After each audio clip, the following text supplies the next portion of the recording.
श्रीराम श्रीराम श्रीराम श्रीराम श्रीराम श्रीराम।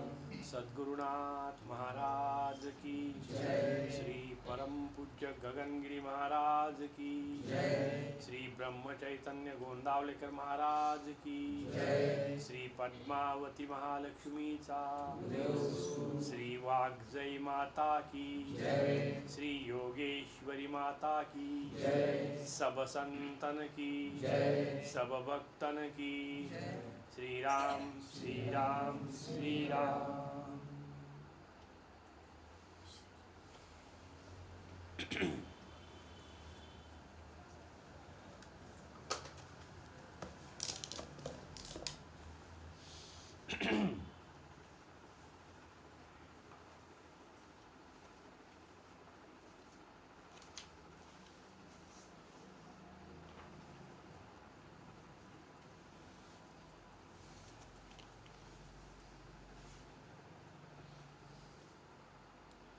आपण गेलं एक महिनाभर दर सोमवारी बसतोय, पण आत्तापर्यंत फक्त अर्धी ओळ झालेली आहे पहिल्या ओळीतली.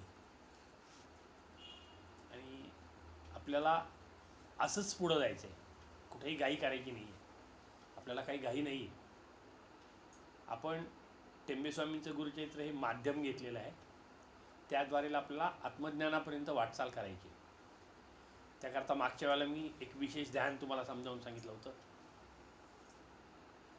मागच्या वेळेच्या सत्संगातली तेवढी एकच विशेष गोष्ट होती की आपले इंद्रिय जे आहेत ते विषयाच्या मागे धावत असतात,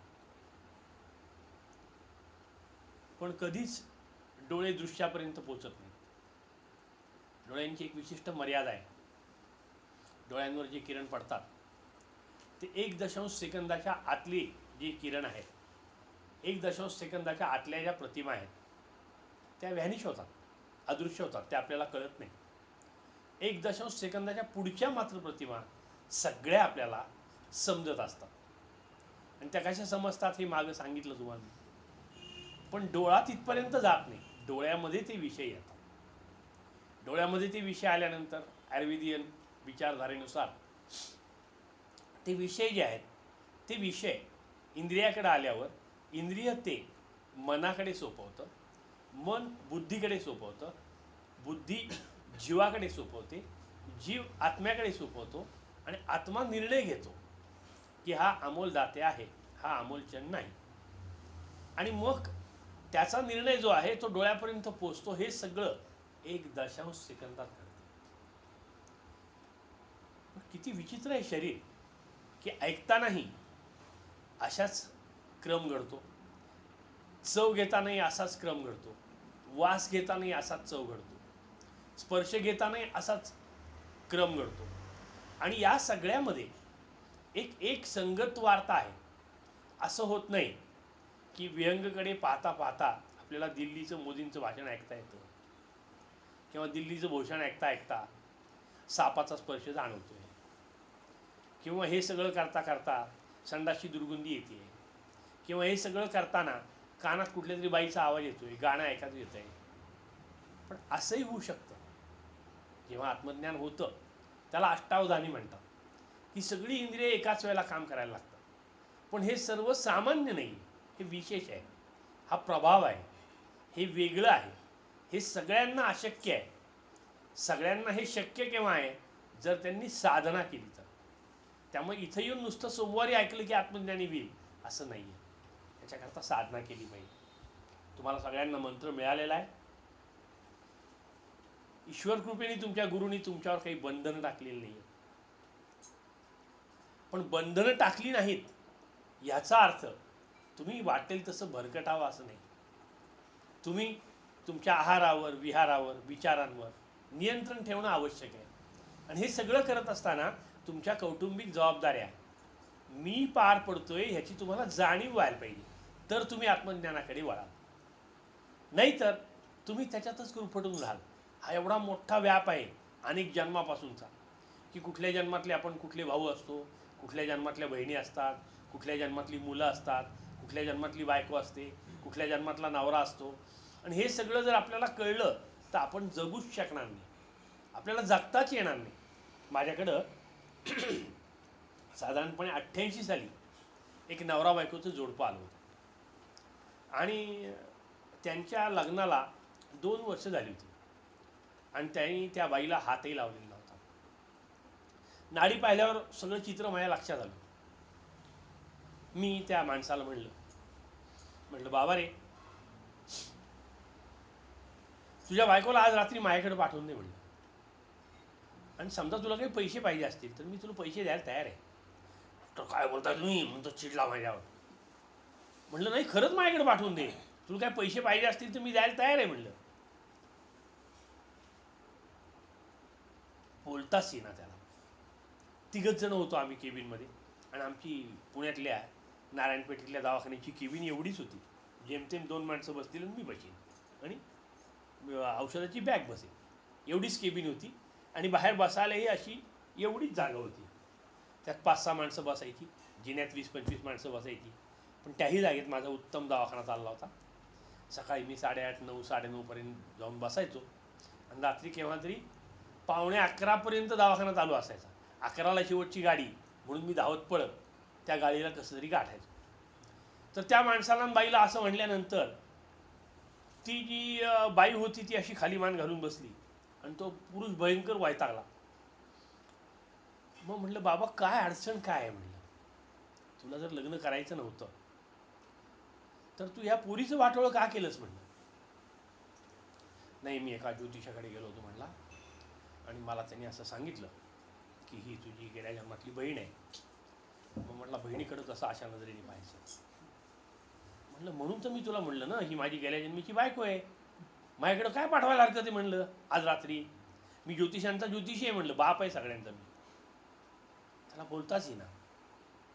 मग मी त्याला सांगितलं, म्हणलं अरे मूर्खा, तुझं एका दुसऱ्या पोरीबरोबर लफडं होतं, तुम्हाला हे कोणी सांगितलं होतं का नाही, बोल म्हणलं, नाही तर हाकलून देतो इथं, आला कशाला तू माझ्याकडं. मग रडायला लागला. ती मुलगी नाही म्हणली मला, म्हणून म्हणला मी हिच्याशी लग्न केलं. पण मला ते ज्योतिषाने खोटं बोलू नको म्हणलं, कुठला ज्योतिषी काही नाही काही नाही म्हणलं, तुला ती पोरगी आठवते म्हणून या पोरीला तू जवळ करत नाहीयेस. आणि आता त्यांना 3 मुलं आहेत आणि सुखात आहेत ते. जर मी त्यावेळेला हा ड्रॅस्टिक निर्णय घेतला नसता तर कदाचित काहीतरी वेगळं घडलं असतं. म्हणून जेव्हा आपण आपल्या समोरच्या लोकांशी वागत असतो तेव्हा एक प्रकारची क्लॅरिटी पाहिजे, एक प्रकारची पवित्रता पाहिजे, एक प्रकारची निस्पृहता पाहिजे. आणि समजा तुम्हाला अगदी गेल्या जन्मातली बायको आठवली, ठीक आहे ना, पुढचा जन्म घ्या ना तुम्ही, त्याच्याकरता याच जन्मात काही धडपड करायचं नडीत पडलेलं नाही आहे. आणि आपलेपणा राहायला काही हरकत नाही आहे ना. त्या इथे नवरा बायकोचंच नातं आलं पाहिजे अशातला काही भाग नाही. हातात हात घातल्याने काही पाप होत नाही, जवळ घेतल्याने काही पाप होत नाही. तुमची नजर शुद्ध असेल तर काहीही काळजीचं कारण नाही आहे. पण तुमची नजर शुद्ध असेल तर, हा शब्द मी वापरला. मग ही नजर शुद्ध कशाने होईल, तर ती जपानी होईल, ती साधनेने होईल, ती ध्यानाने होईल. मी मागच्या वेळच्या ध्यानावरून हे सगळं सांगितलं तुम्हाला, की मागच्या वेळेला एक विशेष ध्यान तुम्हाला सांगितलं मी, की विषयांना इंद्रियांपासून बाजूला करायचं. आणि हे एकदम घडणारी गोष्ट नाही आहे, किंवा काल रात्री झोपलो लगेच मला सकाळी ध्यानी झालो मी, भगवान विष्णू झालो. मग ते असं फुसफुस होतं. आणि ते फुसफुस नको असेल तर गुरुचरणावर या, गुरुचरण आणि गुरुशरण, दुसरं काही करू नका, काही करू नका. कारण तुमच्याकडे ज्या त्रुटी आहेत त्या दूर करण्याकरताच तुम्ही इथे येत आहे. आणि तुमच्या नशिबाने मी तुम्हाला केव्हाही भेटतोय, अडचण नाही आहे तुम्हाला. तुम्ही दवाखान्यात येऊ शकताय, तुम्ही घरी येऊ शकताय, तुम्ही फोनवर भेटू शकताय. पण तरीसुद्धा तुमचे एवढे फोन येतात की मला ती घेऊन घेऊन कंटाळा येतो. या विशिष्ट सत्संगींचे सुद्धा भयंकर फोन येतात, आणि मी फोन केला तर ते उचलत नाहीत. मला न सांगता पुण्याला निघून जातात, मला न सांगता काहीतरी भानगडी करतात. आणि मला नाही सांगितल्यावर मला कळत नाही, हा त्यांचा भ्रम असतोय की डॉक्टरांना सांगू नका बरं का, नका सांगू. मला आतून कळलेलं आहे, नाही कळलेलं आहे याच्याशी देणं घेणं नाहीये. तुम्हाला प्रतारणेचं पाप लागायला नको. गुरुशी नाही, कोणाशीच खोटं बोलायचं हे करू नये. एका ठिकाणी असं मी वाचलं होतं की ओळीने 3 वर्ष जर तुम्ही खरं बोललात तर तुम्ही परमेश्वर स्वरूप होता. 3 मिनिटं पाळता येत नाही हो, 3 मिनिटं, 3 वर्ष सोडून द्या. आणि मग 3 वर्ष पाळण्याकरता तुम्हाला किती मोठी साधना करायला लागेल. विचार करा ना, पण प्रयत्न करा. तुम्ही दिवसभरात रात्रीच्या ध्यानामध्ये कबूल करा की डॉक्टर मी इतक्या वेळा खोटं बोललो, डॉक्टर मी इतक्या लोकांना फसवलं, डॉक्टर मी असं असं केलंय. आणि दुसऱ्या दिवशी ते करू नका रे. त्याचं हे माझ्या मागल्यान कण्या भाकरी चांगल्या, आजही तसंच आणि उद्याही तसंच. आणि फोनवर सांगितलं तरी ऐकायचं नाही. आणि तरी परत सद्गुरू नमस्कार श्रीराम, तुम्ही आठवण काढताय, तुम्ही प्रेम करताय, तुमचे आशीर्वाद आहेत म्हणूनच चाललेलं आहे. असं वरपांगी बोलण्यात मजा नाही. जे आहे ते आतून उघडं नागडं पाहिजे. आणि हे उघडं नागडं प्रेम जे आहे ते तुम्हाला मिळतंय, तर तुम्ही त्याचा उपभोग घ्यायला पाहिजे, तर ते ध्यान होणार आहे. तर मी सांगत होतो तुम्हाला की इंद्रियांना विषयांपासून बाजूला करायचं, इंद्रिय जी आहेत त्यांना मनापासून बाजूला करायचं, मनाला जीवापासून बाजूला करायचं, जीवाला बुद्धीपासून बाजूला करायचं, बुद्धीला आत्म्यापासून बाजूला करायचं. आणि मग जे उरतं ते फक्त आत्मतत्व असतं. मग जे उरतं ते आत्मतत्व असतं.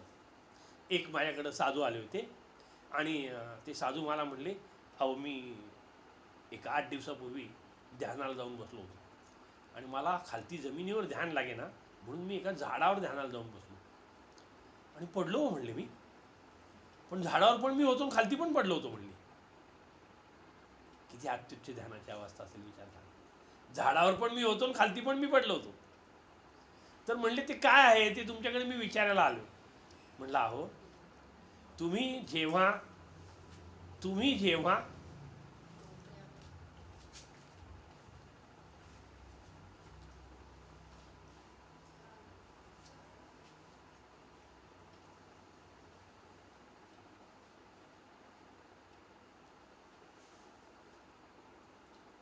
पुढच्या वेळेला पुढचा लाईट घालवायचा आणि दार पण लावून टाकायचं.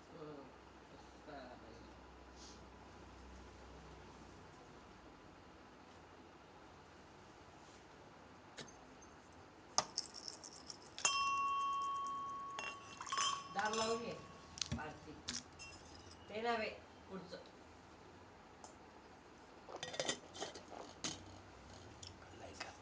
लाईट पण घालव दरवाजातली.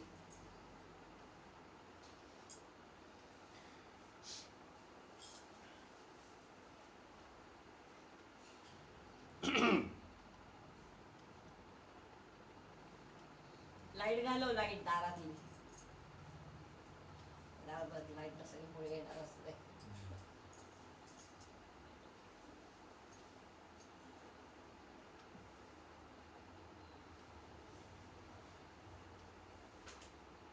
तुम्ही जेव्हा झाडावर ध्यानाला जाऊन बसलात तेव्हा का झाडावर जाऊन बसलात ध्यानाला?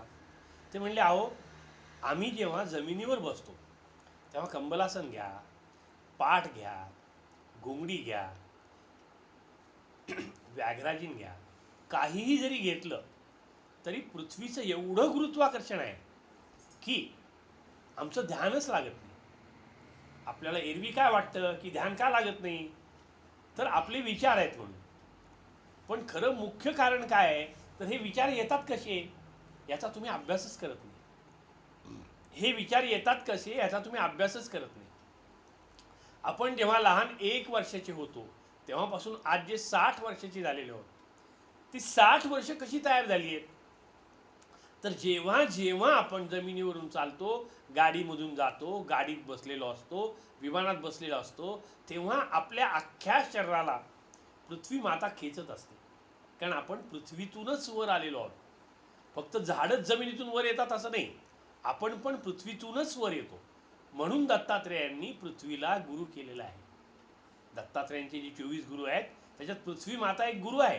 का, तर माणूस तिला खणतो पेरण्याकरता, माणूस तिला खणतो घर बांधण्याकरता, माणूस तिची माती घेतो घर बांधण्याकरता, माणूस तिच्या दगडाची पावडर करून सिमेंट तयार करतो घर बांधण्याकरता, माणूस तिच्यावर थुंकतो, शेंबूट टाकतो, घरातली सगळ्या भाजीचा कचरा टाकतो, त्याच्यावर पाणी टाकतो, घाण टाकतो, जी जी म्हणून त्याला घाण वाटते ती सगळी पृथ्वी माता घेते. मला सांगा आपण आपल्या आईला एवढी घाण देणं बरं आहे का? आपण आई जर म्हणत असू तर आईला का घाण द्यायची? पण ती घाण सुद्धा स्वीकारते बिन तक्रार, कारण ती आपली आई आहे. आई आपल्याकरता काय काय करत नाही मला सांगा. जन्माला घालण्या अगोदर 9 महिने ती पोटात आपल्या रक्तापासून, आपल्या आहार रासापासून पोषण करते. पोषण केल्यावर त्याच्यातनंच आपलं हाड, मांस, रक्त, कातडी, डोळे, कान, नाक, जीभ, हृदय, फुफ्फुस, यकृत, प्लीहा, आतडी, संडासची जागा, नख, केस, सगळ्या गोष्टी आईच्या पोटातल्या अन्नरसापासून आई तयार करून ती बाळाला बहाल करते. नुसतंच बहाल करत नाही तर तिला सांभाळणं अशक्य झाल्यावर ती बाळाला पोटातून बाहेर काढते. कित्येक बाया पोटातून बाळ बाहेर येताना मरतात, तरी त्या मरण स्वीकारतात. किती आईचे उपकार आहेत. म्हणून एका पोथीमध्ये असं लिहिलंय, कुपुत्रो भवती कुमाता कदापि न भव. एक वेळ वाईट मुलगा निघेल पण आई वाईट निघणार नाही. म्हणून आपण गुरुला आई केलंय, म्हणून आपण माऊली म्हणतो. किती उपकार आहेत अनंत तिचे. आई आपल्याकरता काही करू शकत नाही अशी गोष्टच नाही, पण त्या आईच्या उपकाराची जाणीव आपण ठेवायला पाहिजे. 90% लोकांना बायको आल्यावर आईला विसरतात. ह्याच्यासारखं पाप कुठलंही नाही. आणि त्याच्याकरता मी एक गोष्ट सांगतो नेहमी, की एक आई असते आणि एक मुलगा असतो, आणि त्या मुलाला लग्न झालेलं नसतं. त्याला वेश्येकडे जायची सवय असते. तो कायम वेश्येकडे जात असतो. जाता जाता जाता त्याला एक दिवस वाटतं की आपण हिला रोज पैसे देतो, ही जर आपली बायको झाली तर आपल्याला फुकट मिळेल रोज. म्हणून तो तिला विचारतो, माझ्याशी लग्न करशील? ती म्हणली, करीन की रे, तू रोज माझ्याकडे येतोस, मलाही तू खूप आवडतोस, लग्न करायला हरकत नाही की, पण लग्न केल्यावर मला बाकीच्यांकडे जाता येणार नाही, फक्त तुझ्याकडेच यावं लागेल. मग माझी काय सोय केली आहेस तू? जसं तुझं माझ्यावर प्रेम आहे तसं आणखी कोणावर तुझं प्रेम आहे? तो म्हणला, आईवर. ती म्हणली, हो, मग मला आईचं हृदय आणून देशील तर मी तुझ्याशी लग्न करते. गप्प झाला. चालत चालत चालत चालत घरी आला. घरी आल्यावर शांतपणे एका चटईवर पडून राहिला. एक दिवस गेला, पोरगं उठलं नाही. 2 दिवस गेला, पोरांनी पाणी पिलं नाही. 3 दिवस गेला, पोरांनी चहा पिला नाही. आई सारखी घुटमळत होती. आई पण खात नव्हती, पोरगं पण खात नव्हतं. 4थ्या दिवशी आई त्याच्या उशाशी येऊन बसली. त्याची दाढी वाढलेली होती. त्याच्या तोंडावरून, गालावरून, डोक्यावरून हात फिरवत होती. बाळा, तुला काय पाहिजे रे? कसली कमतरता आहे? कसली काळजी करतोय? तुला काय अडचण आहे? तो काही नाही, ढूम नाही त्याला. आणखी एक दिवस गेला. 5व्या दिवशी ती आई त्याला म्हणली की, बाळा, माझ्याशी बोलणार नाहीस का रे? तुझं काय दुःख आहे ते? तुझं दुःख पुसण्याकरता मी उपयोगी येईन का? मला काही करता येईल का? तो कसनुसा हसला. किती कृतज्ञ मुलं असतात. तो कसनुसा हसला, आणि तो हसल्यानंतर, किंचित हसल्यानंतर आईने ओळखलं. आई म्हणली, बाळा, काय पाहिजे तुला? जे पाहिजे असेल ते सगळं मी द्यायला तयार आहे. तुझ्या सुखाच्या आड मी नाही रे. तुला जे पाहिजे ते सगळं मी द्यायला तयार आहे. फक्त तू घडाघडा बोल.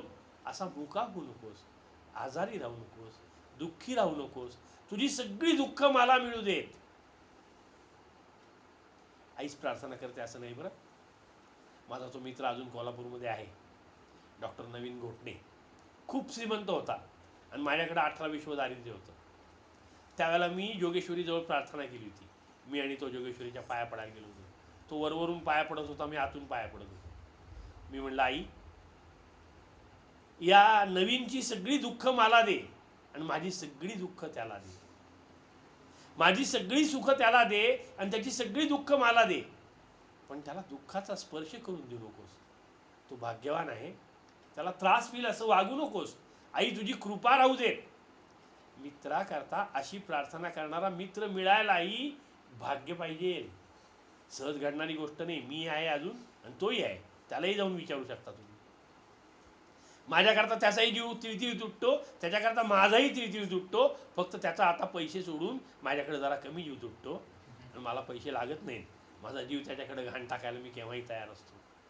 एवढं प्रेम तुम्हाला करता आलं पाहिजे, तर ती गुरुभक्ती आहे. नाहीतर काही उपयोग नाही. नाही तर कुठल्या तरी मित्राच्या लग्नाचं रिसेप्शन आहे, महाबळेश्वरला थंड हवामानात जायला मिळतंय, जाऊ दे मरू दे, कशाला जायचे सत्संगाला, पुढच्या वेळेला जाता येईल, ऐकायला मिळेल. तेच परत सांगतात डॉक्टर. ते ऐकलं म्हणजे काही फार मोठं मिळतं असं आहे का? आजचे दिवस नको जायला, पुढच्या वेळेला जाऊ. आणि येऊ नका म्हणलं तरी ऐकत नाहीत. पण आईलाच घेऊन आल्यानंतर नाहीतरी कसं म्हणायचं? आई ही महान शक्ती आहे, त्याच्यावरच बोलतोय ना मी. आई ही महान शक्ती आहे, त्याच्यापुढे आपण बोलूच शकत नाही. आई काहीही करायला तयार असती तर ती आई म्हणती बाळा तू मला सांग. तेव्हा तो म्हणतो आई. 5 दिवसांनी आई म्हणून शब्द ऐकल्यानंतर आईचं हृदय एवढं मोठं होतं. ती म्हणती बोल बाळा बोल, काय पाहिजे तुला. तो म्हणला आई अंगावर शहारे येत आहेत, बोल मी मेल्यानंतर तुझं सुख आहे मिळणार आहे का. तो तरी सुद्धा हसतो. आणि तो हसल्यानंतर ती म्हणती मग मी मरायला तयार आहे, सांग मला तुला काय पाहिजे. तो म्हणतो असं असं आहे. एवढंच न म्हणली ती स्वतः जाऊन कोयता आणते आणि तोड माझं हृदय म्हणते आणि जा घेऊन. तोही कृतज्ञ बरगड्या कटाकट तोडतो, वरची कातडी फाडतो, आत हात घालतो, आत लबलबणारं हृदय घेतो रक्ताळलेलं, ते हातात घेतो. 5 दिवस पोटात अन्नाचा कण नाहीये, पाण्याचा थेंब नाहीये, पण बाईची हाव किती आहे बघा. ते हृदय घेऊन तो तसाच धडपडत धडपडत त्या वेश्येच्या दारात जातो. तिने दार लावून घेतलेलं असतं. तो डोकं आपटून आपटून दार उघडायला भाग पाडतो. ती दार उघडते आणि म्हणती काय रे. तो म्हणला तू मागितलेली गोष्ट घेऊन आलोय मी. काय आणलंस तू. तू म्हणली तीस ना आईवर प्रेम आहे तर आईचं हृदय आण, मी तुझ्याशी लग्न करीन. अरे उद्या दुसऱ्या कोणाकरता तू माझं हृदय कशावरून देणार नाहीस म्हणली. जा चालता हो. त्याला भोवळ आली आणि त्याच्या हातातून ते हृदय खालती पडायला लागलं. तेव्हा त्या हृदयातून आवाज येत होता बाळा सांभाळून पडशील. हे असं प्रेम असतं आईचं. म्हणून त्याच्याशी तुलना कशाचीच करता येत नाही. म्हणून त्याची तुलना कशाचीच करता येत नाही. म्हणून रामदास स्वामींनी असं म्हणलंय, स्वामी तिन्ही जगाचा आई विना भिकारी. तर आई नसेल तर तो भिकारी आहे. म्हणून गुरुला आपण माऊली म्हणतो, गुरु आई म्हणतो, माई म्हणतो. का तर ते खरंच एवढं प्रेम करते. आई एक वेळ तुला जन्म देऊन मोकळं होईल, पण गुरु तुला जन्मातून सोडवून टाकतो. ते गुरुच करू शकतो, दुसरं कोणीच करू शकत नाही. त्याकरता हे ध्यान करायचंय आपल्याला की विषयांपासून इंद्रियाला बाजू करायचं, इंद्रियांना मनापासून बाजूला करायचं, मनाला जीवापासून बाजूला करायचं, जीवाला बुद्धीपासून बाजूला करायचं, बुद्धीला आत्म्यापासून बाजूला करायचं. मग जे उरतं ते आत्मतत्व असतं. त्यामुळं त्या गुरुत्वाकर्षणामुळे आपलं वजन कमी होतं. त्या गुरुत्वाकर्षणामुळे आपलं वजन जे आहे ते वाढत नाही आणि आपण तिथेच खराब व्हायला लागतो. मग हे गुरुत्वाकर्षणापासून वाचताच येत नाही. कुठेही गेलात तुम्ही तर गुरुत्वाकर्षण आहेच. काही ठराविक पट्टीनंतर ते गुरुत्वाकर्षण संपतं आणि ते संपलं की तुम्ही ज्या वयाचे ज्या वजनाचे असाल तसेच राहता. आत्ता तुम्ही म्हातारे का होता तर तुम्ही सारखे विचार करत असता. तुम्ही एवढे मूर्ख आहात, कधी आईचा विचार, कधी बापाचा विचार, कधी मुलीचा विचार, कधी मुलाचा विचार, कधी बहिणीचा विचार, कधी भावाचा विचार, कधी मित्राचा विचार. विचार चालूच आहे. काही नाही तर धंद्याचा विचार, धंद्याचा विचार संपल्यानंतर पेशंटचा विचार, पेशंट संपले तर कामाचा विचार, काम संपलं तर आणखी कोणाचा तरी विचार. विचारातून सुटायला तयार नाही. म्हणून आपण म्हातारे होतोय, म्हणून आपण आजारी पडतोय. या विचारातून सुटण्याकरता एकमेव मार्ग आहे. या विचारातून सुटण्याकरता एकमेव मार्ग आहे गुरुचरण आणि गुरुशरण. म्हणून या विचारातून बाहेर पडणं म्हणजे ध्यान आहे. हे ध्यान म्हणजे काय आहे तर हे आहे आपण विचारापासून बाजूला व्हायला पाहिजे. तर त्या साधूंनी मला सांगितलं की मी जमिनीवर बसलो की मला जमिनीकडे खेच लागते, त्यामुळं तिथे ध्यान नीट होत नाही. म्हणून मी झाडावर बसलो आणि झाडावर बसल्यावर माझं लगेच ध्यान लागलं. जेवढे तुम्ही जमिनीपासून दूर जाल तेवढे लवकर तुम्ही ध्यानी होता. चला उद्यापासून तुम्ही उंच एखादी शिडी करा, शिडीच्या पायरीवर जाऊन बसा, ध्यानाला बसतो, लटपटायला लागला आणि शरीराकडे लक्ष लागेल, ध्यान द्या सोडून. तर असं नाही करायचं. आपल्याला जमिनीपासून बाजूला व्हायचं नाही. अगदी साधी युक्ती आहे. जेव्हा आपण जमिनीवर आहोत तेव्हा आपण जमिनीवर नाही होत अशी कल्पना करायची. कल्पना हे फार मोठी शक्ती आहे, कारण त्या शक्तीच्या जीवावरच आपण सगळ्या गोष्टी मिळवू शकतो. आणि ती जी कल्पना आहे ती शक्ती मिळवण्याकरता आपल्याला गुरुचं सहाय्य पाहिजे. म्हणून आपण जमिनीपासून बाजूला गेलो की आपोआप ध्यान लागतं. इथं बसलेला एक जण आहे, त्याला जमिनीपासून सोडून द्या, फोनपासून बाजूला गेला त्याचा जीव जाईल. ते पूर्वी आपण लहानपणी गोष्टी ऐकलेल्या नाही, राजाचा जीव प्राण्यात पोपटात असतो, कबुतरात असतो, भाकरीत असतो, तसा त्याचा त्या फोनमध्ये जीव आहे. फोन बाजूला गेला की त्याची तडफड व्हायला लागते. मासा पाण्यावर घातल्यावर एखाद्या वेळेस तडफडणार नाही, एवढा तो फोनपासून बाजूला गेला की तडफडतो. इतके वेळा त्याला सांगितलं अरे थोडा वेळ तू फोनपासून बाजूला हो, पण तो ऐकतच नाही. फोन पाहिजे बाकी काही नाही. एक वेळ बायको नसली चालेल पण फोन पाहिजे, कारण त्या फोनमधून पैसे मिळतात ना, टपक टपक टपक टपक आवाज येत असतो. त्या फोनमधून मिळणाऱ्या पैशाचा आवाज येत असतो आणि त्या पैशाचा आपण काय करतो? काही नाही. किती पैसे मिळाल्यावर बरं वाटेल, उपाय नाही. त्यापेक्षा ऐका ना, गुरुचरण गुरुचरण सांगतायत ना डॉक्टर, ठीक आहे, एकदा तरी तू फोनपासून बाजूला व्हायचा प्रयत्न कर. थोडा वेळ फोनला बाजूला करायचं, म्हणून केव्हा सत्संग संपतोय आणि केव्हा मी फोन घेतोय. किती 62 मेसेज येऊन गेले, 72 फोन डिलीट झाले, काय करायचं आता? सगळे फोन करायचे, किती वेळ लागेल कोण आठवत.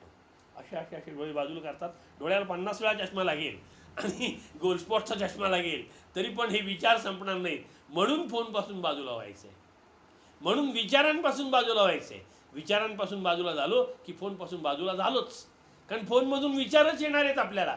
आपल्याला जर खरंच आत्मतत्व मिळवायचं असेल तर मी सांगतो ते ऐका. गुरुचरण आणि गुरुशरण कितीही महत्त्वाचं असलं, अगदी बायकोचा भाऊ असला तरी महाबळेश्वरला जाऊ नका, पण ऐकायला या आणि ऐकलेलं आचरणात आणा. दांडी मारू नका, नाहीतर पुढच्या वेळेला मला बोलायला संधी देऊ नका, येऊच नका तरी चालेल. नाही आलं तर चालेल, पण परत परत बुडवू नका आणि येऊ नका, नाहीतर हे विचार थांबणार नाहीये, ही साधना होणार नाहीये, हे मन शांत होणार नाहीये, याच्यातून तुम्हाला विचार थांबवता येणार नाहीयेत आणि तुम्हाला ध्यान कधीही लागणार नाहीये. ध्यान लागलं नाही तर आत्मज्ञान होणार नाहीये. इथं आपण येतोय आत्मज्ञान होण्याकरता येतोय. बाकीचे 250 जण सोडून आपल्याला बोलावलंय म्हणजे आपल्याला काहीतरी मिळणार आहे, हे आपल्याला आतून वाटायला पाहिजे. या नाही पुढच्या सोमवारी जाऊ असं नाही वाटायला पाहिजे. हे आपलं आपण सांभाळायला पाहिजे, तर ते होणार आहे, नाहीतर ते होणार नाही. त्यामुळे ही जी वेळ आहे ती महत्वाची आहे. ही वेळ परत येत नाही, ही वेळ परत येत नाही. आणि म्हणून हे जे आपण ध्यान सांगितलं मी तुम्हाला, त्याच्यातून तुम्ही आपोआप एका वेगळ्या स्टेजपाशी येता, एका वेगळ्या अवस्थेपाशी येता. मग तो साधू म्हणला, मी झाडावर बसलो पण झाडावरून मी खालती पडलो होतो आणि मी झाडावर पण होतो. याचा अर्थ काय आहे? मागच्या वेळेला मी तुम्हाला जे सांगितलं होतं ना, नाभिसूत्र, बेंबीवरती ध्यान करा, अंबालिकल कॉर्ड, त्या पांढऱ्या धाग्यानी तो बांधलेला होता.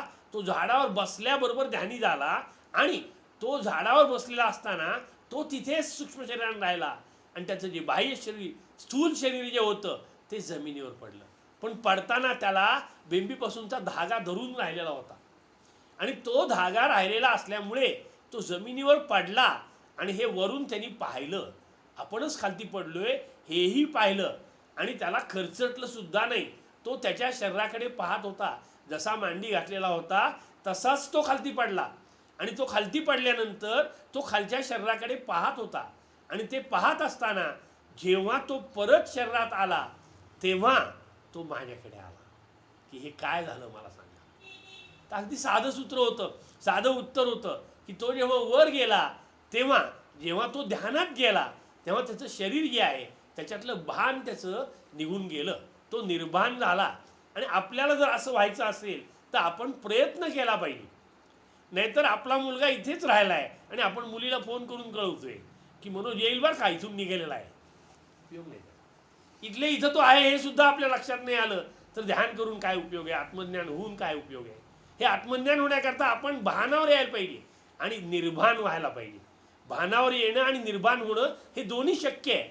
भानावर येणं म्हणजे काय की आपण आत्म्याशी एकरूप होणं, आणि निर्भान होणं म्हणजे काय, आपण शरीरापासून बाजूला होणं. बघ, शरीरापासून बाजूला झाल्यावर डायबिटीस काही करत नाही, ब्लड प्रेशर काही करत नाही, विचार काही करत नाहीत आणि आपण एका वेगळ्या धुंदीत जातो. ती जी कल्पना आहे त्या धुंदीतून आपण ध्यानी होऊन जातो आणि ते ध्यानी झाल्यानंतर आपण आपोआप आत्मज्ञानी होतो. जेव्हा आपण आत्मज्ञानी होतो तेव्हा काय काय घडू शकतं. तो साधू जेव्हा मला हे सांगायला लागला तेव्हा मी त्याला सांगितलं की बाबा रे, आज स्वामी विवेकानंद, नरेंद्र, रामकृष्ण परमहंसांच्या सानिध्यात आले आणि अवघे 36 वर्ष जगले, अवघे 36 वर्ष जगले. आद्य शंकराचार्य अवघे 42 वर्ष जगले. का असं होतं? रमण महर्षींना कॅन्सर झाला, का असं होतं? रामकृष्ण परमहंसांना कॅन्सर झाला, का असं होतं? जेव्हा आपण आत्मज्ञानाच्या मागे लागतो आणि आपण आत्मज्ञानी होतो तेव्हा आपला या शरीराशी असलेला संबंध संपतो. महाकारण आणि कारण शरीर ह्याच्यापासून बाजूला होतो आणि हे जे सूक्ष्म शरीर आहे त्याचा बाह्य स्थूल शरीराशी जो संबंध आहे तो जुळला जात नाही, म्हणून ते जे शरीर आहे ते रोगी होतं. आणि ते रोगी झाल्यानंतर ते जरी पडलं तरी त्या सूक्ष्म शरीराला काही त्याचं देणं घेणं नसतं. म्हणून आत्मज्ञानी होणं आवश्यक आहे की आपण आपलं शरीर म्हणजे आपण नाही होत ही जाणीव जर आपल्याला झाली नाही तर ध्यान करून आणि आत्मज्ञान होऊन काहीही उपयोग नाहीये. मी कित्येक वेळा रात्री 2 वाजता उठतो, पाणी पितो आणि परत कुशीर पडल्यावर लगेच झोपून जातो. 5 वाजता उठल्यावर परत पाणी पितो, परत झोपतो, लगेच झोपून जातो. रात्री झोपल्यानंतर मी झोपतो म्हणायचा अवकाश झोपून निघून गेलेलो असतो, झोपेत पूर्णपणे जातो. एक मी साधना केली होती, त्याला 5-6 वर्ष झाली. मला बेलसर यांच्या प्रवचनात एकदा ऐकायला मिळालं की आपल्याला झोप कशी येते. मला डॉक्टर असल्यामुळे माहितीच होतं झोप कशी येते, पण त्यांच्या प्रवचनात ऐकलं ते मानसशास्त्रानुसार बोलत होते. त्यांनी सांगितलं की काय सांगितलं त्यांनी की जेव्हा आपण नामस्मरण करतो, जेव्हा आपण महाराजांची आठवण काढतो, तेव्हा महाराज सर्व शक्तिनिशी आपल्या जवळ आलेले असतात. आणि जेव्हा आपण रामनाम घेतो तेव्हा रामही आपल्या जवळ आलेला असतो. आणि तो जवळ आल्यानंतर आपण एका वेगळ्या तंद्रीत जातो. आणि त्या तंद्रीत जात असताना आपण जेव्हा नामस्मरण करतो तेव्हा आपलं शरीरावरचं लक्ष पूर्णपणे उडून जातं. आणि ते उडून गेल्यानंतर जी अवस्था आहे त्याला तंद्रा म्हणतात. ती धड झोप आणि धड जागे पण नसतं, त्याला सुषुप्ती म्हणून सांगितलेलं आहे. आणि ती जी सुषुप्ती आहे त्या सुषुप्तीतून तुम्ही पुढे जागृतावस्थेमध्ये येता. आणि त्या जागृतावस्थेमध्ये तुम्ही जेव्हा येता तेव्हा तुम्हाला असं वाटतं की तुम्ही जागे झालेले आहात. पण या जगातले 99.99% लोक झोपलेलीच असतात. झोपेत ऑपरेशन करतात, झोपेत औषधं देतात, झोपेत कारखाना चालवतात, झोपेत गाडी चालवतात. आणि हे झोपेत असतात सगळेजण. कसे तर ही जागृत झोप असते. ही जागृत झोप असते कशी तर आपल्याला जर 2-4 दिवस झोप नाही आली तर आपण लगेच तक्रार करायला लागतो की अहो मी 4 दिवस झोपलो नाही हो. पण का झोपलो नाही तर तुम्ही सजग झालात, तुम्ही तुमच्या शरीराच्या बाबतीत पूर्णपणे जागे झालात, म्हणून तुम्हाला झोप आलेली नाहीये.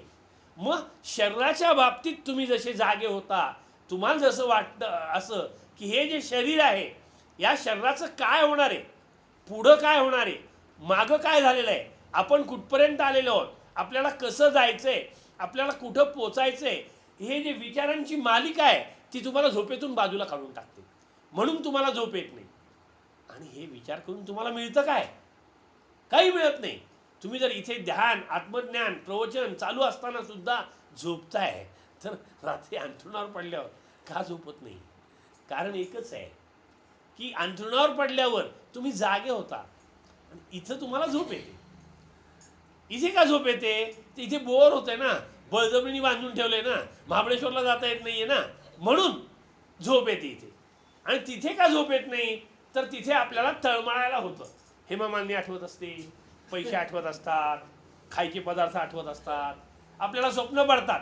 डायबिटीसच्या माणसाला स्वप्न पडतं मी 10 जिलब्या खाल्ल्या, साखर लगेच सकाळी वाढलेली असते, साखर लगेच सकाळी वाढलेली असते न खाता सुद्धा. आता तुम्ही म्हणाल असं कसं शक्य आहे, न खाता साखर कशी वाढेल तर त्यांनी मनाने ज्या जिलब्या खाल्लेल्या आहेत त्या प्रत्यक्ष खाण्यापेक्षा आणखी घाण आहेत. कारण प्रत्यक्ष जर जिलबी खाल्ली तर साखर वाढत नाही, हे मी स्वतः अनुभवाने सांगितलंय. मी पेशंटच्या तोंडात पेढा घालतो आणि सांगतो कर सकाळी साखर, अजिबात साखर वाढणार नाही. कशाच्या आधारे सांगतो मी, त्याचं मनच बाजूला काढून घेतलेलं असतं आणि पेढा खायला लावलेला असतो. त्यामुळे पेढा खाऊन सुद्धा साखर वाढत नाही.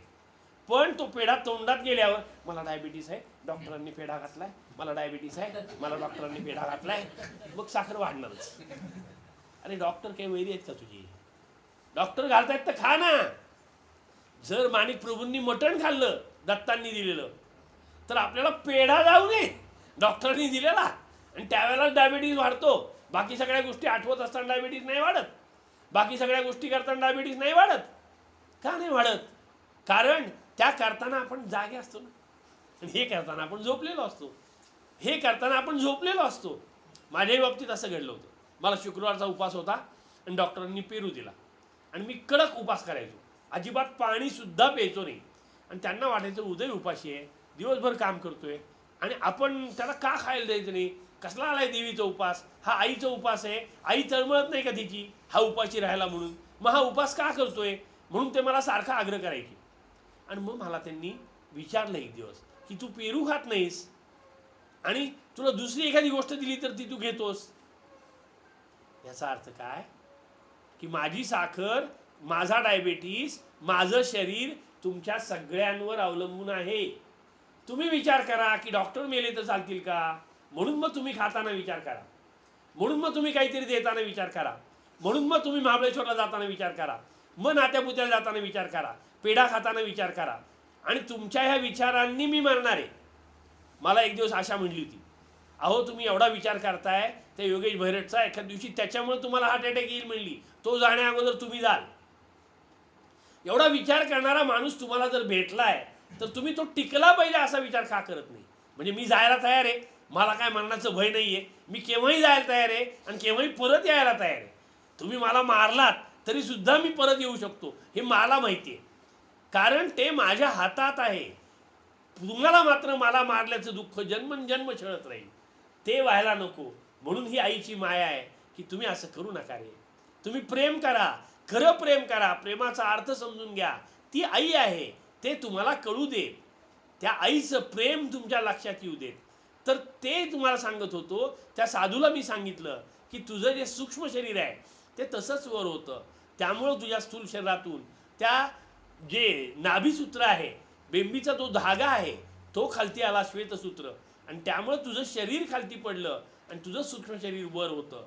हे ध्यानाने शक्य होतं. पण त्याच्याकरता रोजच्या दिवसातला काही ठराविक वेळ आपण बाजूला काढला पाहिजे आणि तो डॉक्टरांना दिला पाहिजे, तर तुम्ही डॉक्टरांचे आहात असं म्हणता येईल. आज तुम्ही माझे शिष्य आहात. काही काही लोकांना 15-15 दिवस नाही, महिना महिना परत सत्संगाला येईपर्यंत माझी आठवण सुद्धा येत नाही. कशाला म्हणायचं मी तुमचा गुरु आहे म्हणून, कशाला म्हणायचं तुम्ही माझे शिष्य आहात म्हणून. जर तुम्ही शिष्य आहात तर तुम्हाला दिवसातून दर सेकंदाला आठवण यायला पाहिजे, तर तुम्ही शिष्य आहात, तर तुम्ही मुलं आहात, तर मी आई आहे. आणि हे घडलं तर आत्मज्ञान होणार आहे, नाहीतर आत्मज्ञान होणार नाही. का झोपेत नाही विचारलं तर तुम्ही बोलायला तयार नसता. तुम्ही जर गुरुजवळ बोलणार नाही तर कोणाजवळ बोलणार.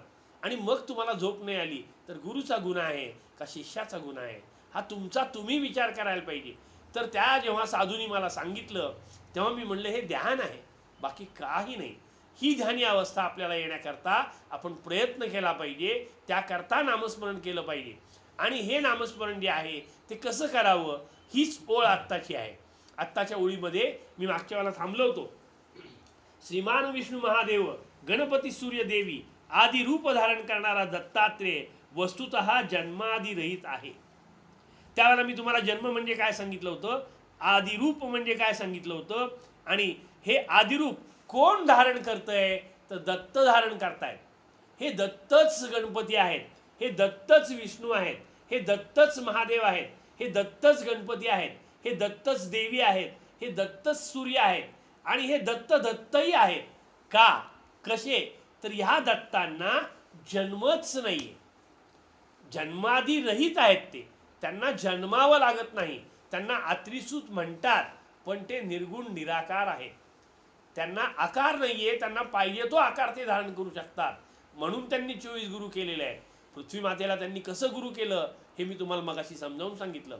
तर हे दत्त जे आहेत ते जन्मादी रहित आहे. आहे म्हणजे काय, तर त्यांना भूतकाळच नाही, त्यांना भविष्य काळच नाही.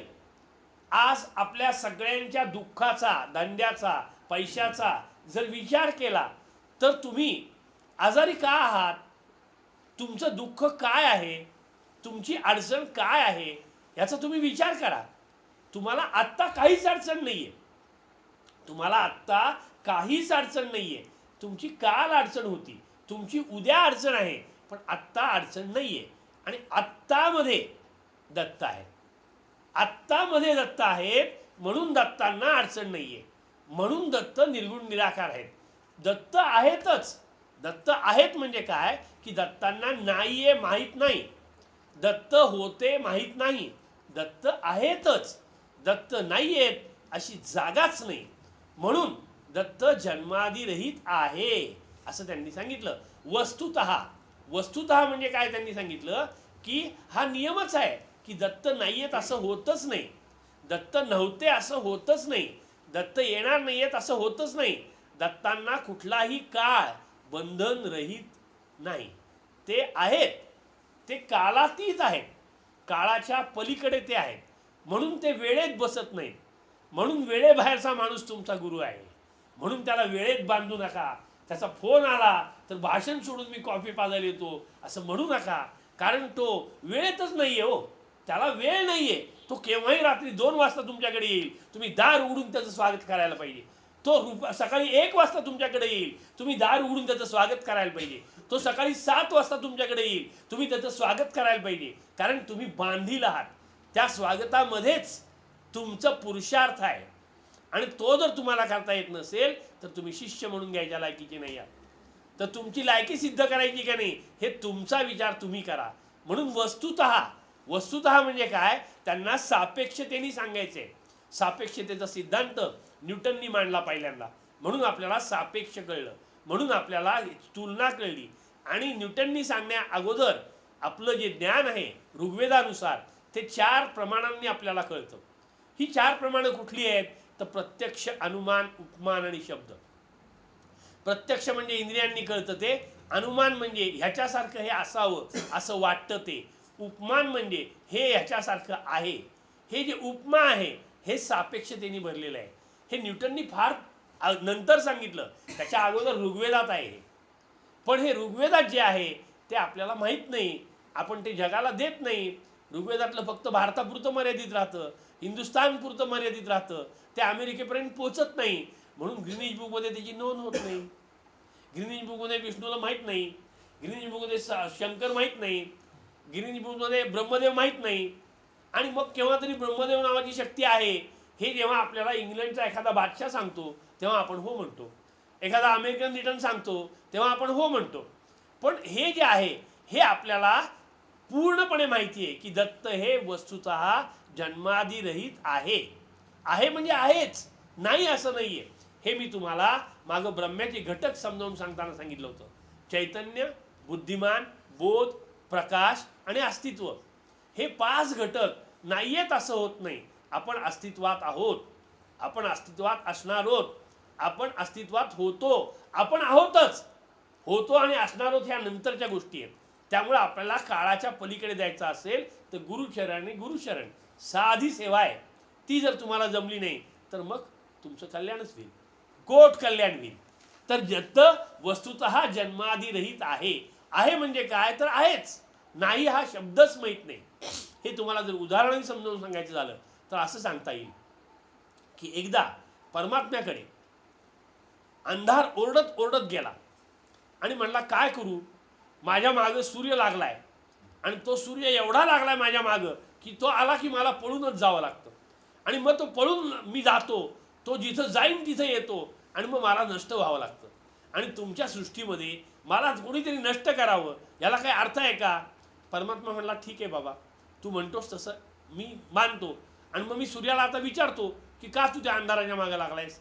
म्हणून मग तो सूर्याला बोलावून घेतो आणि सूर्याला विचारतो का रे बाबा तुझं आणि अंधाराचं काय वैर आहे. कुठे आहे अंधार म्हणला, मला माहीतच नाही. अंधार कुठे आहे म्हणला, मला माहीतच नाही. ते म्हणले हा तू अंधाराच्या मागं लागतोस, तो अंधार माझ्याकडे तळमळत आला होता की हा माझ्या मागं लागतो त्यामुळे मला पळूनच जावं लागतं आणि मी नष्टच होऊन जातो. तो सूर्य यायचा अवकाश की मी नाहीसा होतो. माझ्या बाबतीत नाही असं होत. तर सूर्य आला की अंधार नाहीसाच होतो. आणि हा अंधार जो आहे तो परमात्म्याकडे तक्रार करायला गेल्यानंतर सूर्याने परमात्म्याला विचारलं की अरे बाबा मला सांग, केव्हा तरी मी त्या अंधाराला पाहीन. मी जर त्याला पाहिलंच नाही तर माझं आणि त्याचं वैर असायचं कारण काय. माझं आणि त्याचं वैर असायचं कारण काय. मी त्याचा गुरु आहे, तो माझा शिष्य आहे. वाटेत आयुर्वेद सिटी लागलं की मी लगेच फोन करतो, कॉफी प्यायला येतोय म्हणून सांगतो, कॉफी बाहेर येते आणि मी पितो. माझं आणि त्याचं वैर असण्याचं कारण काय. माझं आणि त्याचं मैत्र आहे, माझं गुरु शिष्याचं नातं आहे, माझं त्याच्यावर प्रेम आहे. आणि हे प्रेम अलौकिक आहे. एवढं प्रेम त्याच्यावर ह्याच्यापूर्वी कोणीच केलेलं नाहीये. पण त्याला असं वाटतं की हे कमी आहे, ह्याच्यापेक्षा दुसरं प्रेम काहीतरी जास्त आहे. कसलं प्रेम जास्त आहे. तिखट तिखट, पांढरा रस्सा, लाल रस्सा, हे प्रेम जास्त आहे.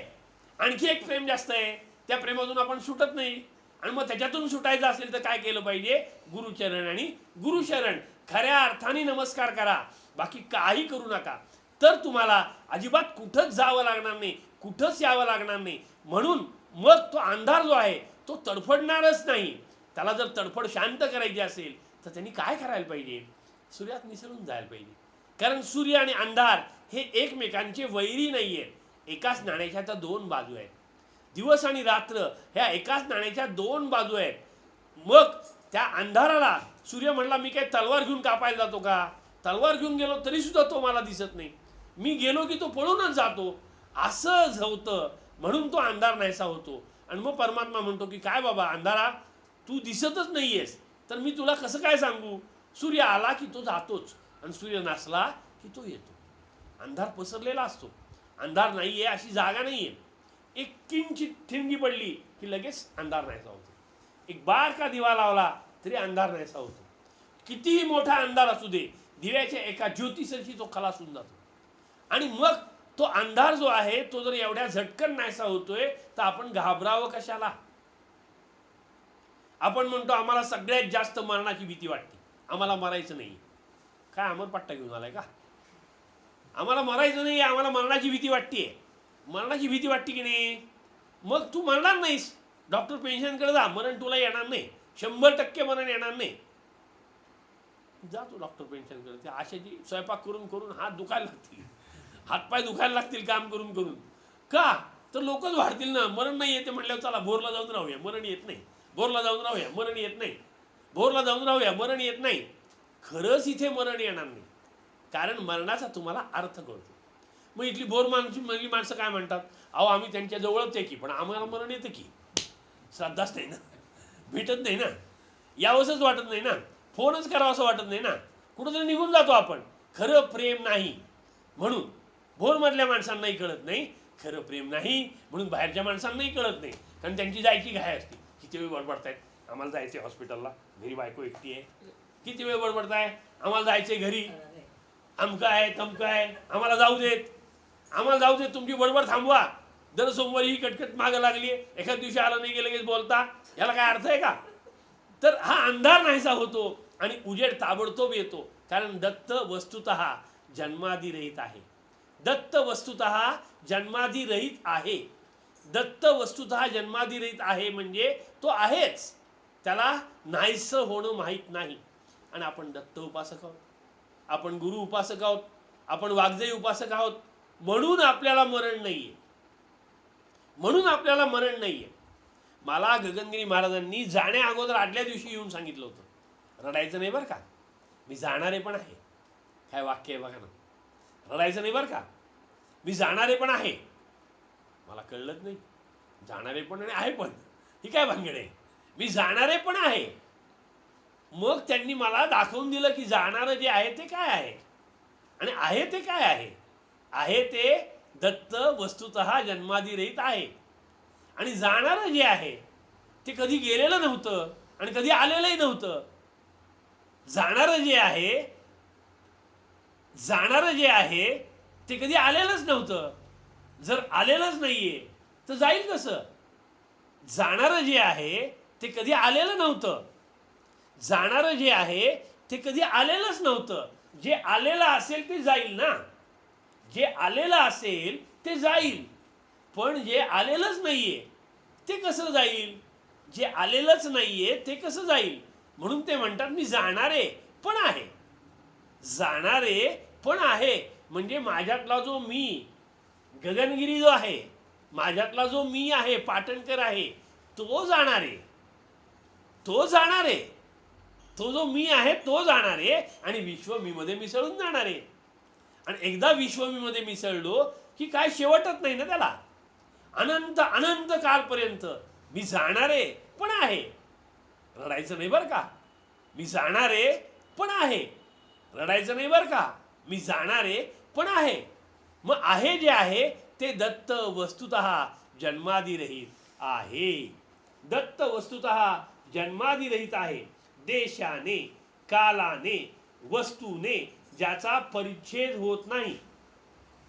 देशाने म्हणजे डॉक्टर नात्यापुत्यात आहेत, डॉक्टर पुण्याला आहेत, डॉक्टर फलटणला आहेत, डॉक्टर भोरला आहेत, डॉक्टर आयुर्वेद सिटीत आहेत, डॉक्टर लोणंदला आहेत. आहेतच ना. डॉक्टर नाही आहे तशी जागाच नाही. म्हणजे देशाने, त्यांना देशाचं बंधनच नाही. ते अमेरिकेत पण आहेत, ते फ्रान्समध्ये पण आहेत, ते इटलीमध्ये पण आहेत, ते पैशामध्ये पण आहेत, ते वस्तूमध्ये पण आहेत, ते पाण्यामध्ये पण आहेत. ते नाही आहेत अशी जागाच नाही आहे. म्हणून देशाने, देशाने, कालाने. कालाबद्दल तर मी अनेक वेळा सांगितलंय, याच महिन्यात सांगितलंय की कालातीत मी होतो असं नाहीच. मी 1956 पूर्वी पण होतो, मी आत्ताही आहे आणि मी उद्याही असणार आहे. म्हणून मी कालातीत आहे. मी कालातीत आहे म्हणजे मी ब्रह्म आहे. अस्तित्व, चैतन्य, प्रकाश, बुद्धिमान आणि बोध रूपाने मी आहेच. मी नाही आहे असं नाहीच आहे. म्हणून कालाने, देशाने आणि वस्तूने. वस्तूने म्हणजे काय की मी या फक्त उदयनारायण पिंचेच्या शरीरात आहे का? मी अमोल दाते म्हणजे पण मी आहे. कित्येक वेळा मी त्याला झोपेतून उठवलंय रात्री 1 वाजता. तो जागा होतो, पाणी पितो, चूळ भरतो आणि परत झोपतो. जागा होतो, पाणी पितो, चूळ भरतो आणि परत झोपतो. आणि मग सकाळी त्याला लक्षात येतं, अरे काल डॉक्टर उठवायला आले होते आपल्याला, काहीतरी काम असलं पाहिजे. पण त्याला ते फोन करायला पैसे नसतात, त्याचं बॅलन्स संपलेला असतो. आणि मग सुमनने आठवण केली तर फोन करायचा, कारण सुमन शिवाय पान हलत नाही ना. गाडी घेऊन येतो तो, आणि अमित तरी पाहिजे कमीत कमी, मग नाही तर फोन करता येईल. आणि मग फोन केला की डॉक्टर भेटतीलच का, आणि मग त्यांचं झापून घेण्यापेक्षा नाही केलेला परवडला. बरं आहे आम्ही विकास मांढरे आणि सचिन भैरट नाही होत, नाही तर सारखंच छळलं असतं त्यांनी आम्हाला. तर वस्तूने, देशाने आणि कालाने, वस्तूने, देशाने आणि कालाने. तरी सुद्धा डॉक्टर आमच्याकडं आज नवीन गृहप्रवेश आहे, आले नाही असे तडफड तडफड होत असते. अरे आलेले आहेत, डॉक्टर नाही तशी जागा आहे का? डॉक्टर आहेतच, पण ते दिसत नाहीत ना. मग दिसण्याकरता काय केलं पाहिजे? उठायचं, चूळ भरायची, पाणी टाकायचं आणि परत झोपायचं. म्हणजे आहे ते दिसतात आपल्याला. मग ते दिसण्याकरता काय केलं पाहिजे? तर वस्तूने, कालाने आणि देशाने. वस्तूने म्हणजे काय की ज्या ज्या वस्तू आहेत, वस्तू आहेत म्हणजे त्यांना आकार आहे. ज्या ज्या वस्तू आहेत, टीव्ही आहे, तो टेडी आहे, फोटो आहे, खिडकी आहे, पादुका आहेत, फोटो आहे, पेढे आहेत, भांड आहे, त्या प्रत्येक वस्तूमध्ये त्या वस्तूला आकार आहे आणि त्या वस्तूला एक केंद्र आहे. ते केंद्र म्हणजे मी आहे, ते केंद्र म्हणजे गुरु आहे. म्हणून त्या वस्तूत फक्त मी आहे असं नाही, वस्तूच्या बाहेरही आहे, वस्तूच्या पलीकडे आहे, वस्तूच्या अलीकडे आहे, वस्तूच्या खालती आहे, वस्तूच्या वरती आहे. दाही दिशांचं बंधनच नाही मला, म्हणून मी आहे. म्हणून कालाने, देशाने, वस्तूने ज्याचा परिच्छेद होत नाही, जो स्पष्ट करता येत नाही, जो काळात बांधता येत नाही. घड्याळाबाहेरचा माणूस आहे म्हणून त्याची टीका केली तरी त्याला टीका लागत नाही, कारण तो घड्याळाबाहेरच असतो, घड्याळाच्या आतही असतो, घड्याळाच्या पलीकडेही असतो. केव्हाही दवाखान्यात जातो, केव्हाही दवाखान्यातून येतो. 2 तास जेजुरीचा माणूस बसला म्हणून 3 वेळा फोन करून चिडलं तरी येतच नाही. आणि कुठंतरी बसलेला असतो, जिथं बसलाय तिथं तरी तो आहे का, तेही नाही. जिथं बोलतोय तिथं तो आहे का, तेही नाही. आणि घरी आहे का, घरी पण आहे, आणि त्या पेशंटला मात्र दिसत नाही. आणि मग तो पेशंट तडफडलेला असतो, किती वेळ थांबणार म्हणत असतो, आणि त्याच्याकरता आरडाओरडा चालू असतो, आणि हा मात्र येतच नसतो. देशाने, कालाने, वस्तूने त्याचा परिच्छेद करता येत नाही, त्याला कापता येत नाही, त्याला तोडता येत नाही. त्या वस्तूच्या केंद्रातच तो आहे ना. म्हणून त्या वस्तूच्या मध्ये तो आहे, तो ब्रह्म आहे. आणि ज्याचा परिच्छेद होत नाही तो सद्गुरू माझ्या हृदयी सर्वदा राहो. आज एक ओळ संपली बरं. देशाने, कालाने आणि वस्तूने ज्याचा परिच्छेद होत नाही तो सद्गुरू माझ्या हृदयी सर्वदा राहो. तो सद्गुरू माझ्या हृदयी सर्वदा राहो. ज्याचा परिच्छेद होत नाही म्हणजे जो स्पष्टच होत नाही, देशात स्पष्ट होत नाही, कालात स्पष्ट होत नाही, वस्तुरूपात स्पष्ट होत नाही. का तर प्रत्येक वस्तूला आकार आहे, प्रत्येक वस्तूला रूप आहे, प्रत्येक वस्तूला मर्यादा आहे, प्रत्येक वस्तू काळात आहे. म्हणून वस्तूनी तो आपल्या दाखवता येत नाही. कोण? डॉक्टर. वस्तूनी दाखवता येत नाही, कालानी दाखवता येत नाही, देशानी दाखवता येत नाही. कळलं का तुम्हाला? का अजून नाही कळलेलं? वस्तूनी दाखवता येत नाही, कालानी दाखवता येत नाही, देशानी दाखवता येत नाही. तो कोण आहे? तो डॉक्टर आहे.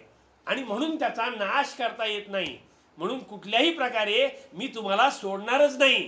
तुम्ही ज्या दिवशी माझ्याकडे आलात त्या दिवशी तुम्ही संपलात. तुम्ही म्हणलात मनानी तरी सुद्धा मला तुम्हाला सोडता येणार नाहीये. तुम्हाला मला मनानी सोडता येणार नाहीये. तुम्हाला मला मनानी सोडता येणार नाहीये. म्हणून मी तुमच्यात आहेच आणि असणारच आहे, कायम राहणार आहे. तुम्ही मला आता सोडायचा मनात कल्पनेनी सुद्धा स्वप्नात सुद्धा विचार करू शकत नाही. म्हणून नाईलाजाने का विना तुम्ही इथे या आणि मी काय सांगतोय ते ऐका आणि ते समजून घ्या आणि ते समजून घेतल्यानंतर ते आचरणात आणा. काही झालं तरी हा जातच नाहीये. मग बैस बाबा, काय पाहिजे तुला? शर्ट पाहिजे देतो, शाल पाहिजे देतो, पैसे पाहिजे देतो, नारळ पाहिजे देतो, नारळाखाली पैसे घालून पाहिजेत देतो. पण तू आता जातच नाहीयेस तर थांब. कॉफी पाहिजे देतो, माझ्या बायकोनी केलेली कॉफी पाहिजे चालेल तिला करायला सांगतो. पण जात नाहीये तो, तर आता त्याला सोडायलाच नको, त्याला धरूनच ठेवूया आपण. आणि त्याला धरून ठेवल्यामुळं काय होणार आहे? आणि मग आता त्याला धरल्यावर ठेवायचं कुठं? तर त्यांनी ती जागा सांगितली आहे. देशाने, कालाने, वस्तूने. वस्तूने म्हणजे वस्तूला आकार आहे आणि तो जो आकार आहे, जो जो आकारात आला तो तो निराकारात जातोच.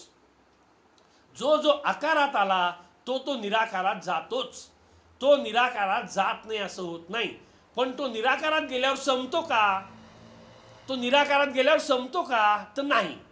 तो निराकारात गेल्यावर संपत नाही.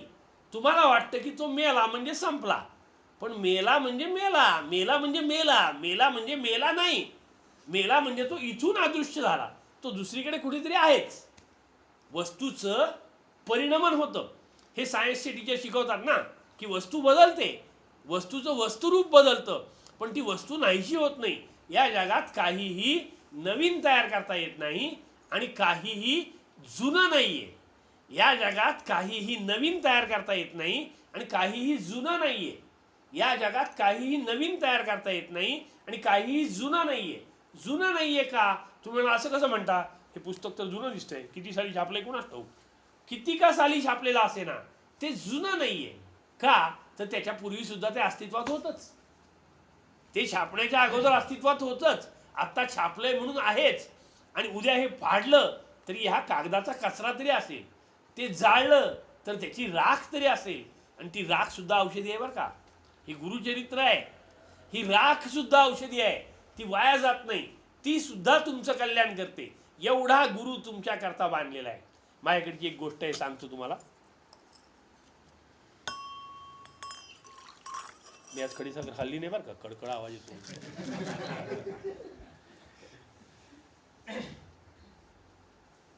विकास खोकत होता सर, घे माध्यम नको. नाही साखर वाढणार ना, खाणार वाढलेलीच नाही.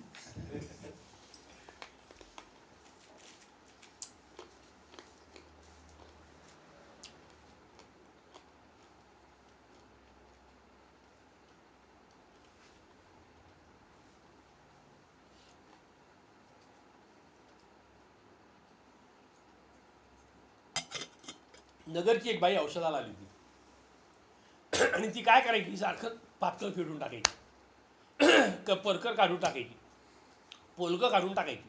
एक सेकंदभरी तिच्या अंगावर कपडा राहत नव्हता. म्हणून तिला अशी शालीत गुंडाळून आणली होती. तिचे डोळे एवढे भयानक होते की भीती वाटत होती तिच्या डोळ्यात पाहिल्यावर. नाडी पाहायची सुद्धा डेअरिंग नव्हतं माझ्यात, एवढे डोळे भयानक होते. आणि मग तिला मी चहा, कॉफी, पाणी, सरबत काही दिलं नाही.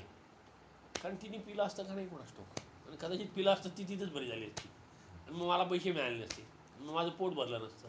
म्हणून मी तिला काही दिलं नाही. आणि ती जी बाई होती, त्या बाईला ज्यांनी आणलेलं होतं तर नाडीत तिच्या काहीच बिघाड नव्हता. ती ठणठणीत होती, तिला ताप येत नव्हता, खोकला येत नव्हता, तिचा डायबिटीस वाढलेला नव्हता, तिचं ब्लड प्रेशर बदललेलं नव्हतं, तिला हार्ट अटॅक आलेला नव्हता, तिला मस्क्युलर पेन नव्हतं. फक्त डोळे भयानक होते आणि कपडे काढून बसायची. ती सारखी कपडे काढून बसायची. आणि तिला विचारलं का कपडे काढताय, तर ती काहीतरीच बोलायची. ती काय बोलती ते तिचं तिलाही कळत नव्हतं. नंतर मी तिची नाडी पाहिली आणि तिच्या बरोबर आलेला जो माणूस होता त्याला विचारलं की तुमच्या घरात हाडं आहेत का? तर म्हणलं अहो काहीतरी काय विचारताय. म्हणलं तुमच्या घरात हाडं आहेत का? परत विचारलं तो म्हणला तुम्ही काहीतरी काय विचारताय. म्हणलं तुमच्या घरात हाडं आहेत का असं मी विचारलं. कळलं का तुम्हाला. कसं सांगू म्हणला मी, हाडं आहेत का नाही सांगता येत नाही म्हणला. फोन करून विचारा म्हणलं. दाराला कुलूप आहे म्हणलं, घरी कोणीच नाहीये.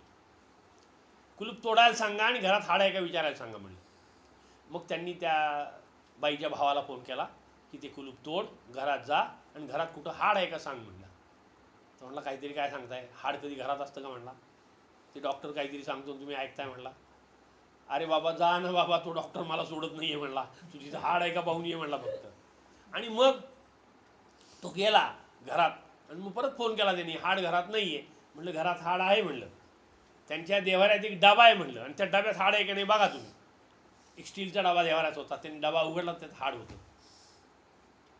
मग हाड होतं म्हणल्यानंतर त्यांनी सांगितलं हो खरंच हाड आहे म्हणला. कोण डॉक्टर आहे ते, कसं कळलं त्यांना. मग म्हणलं आता सगळा प्रश्न मिटला म्हणलं. तो म्हणला म्हणजे.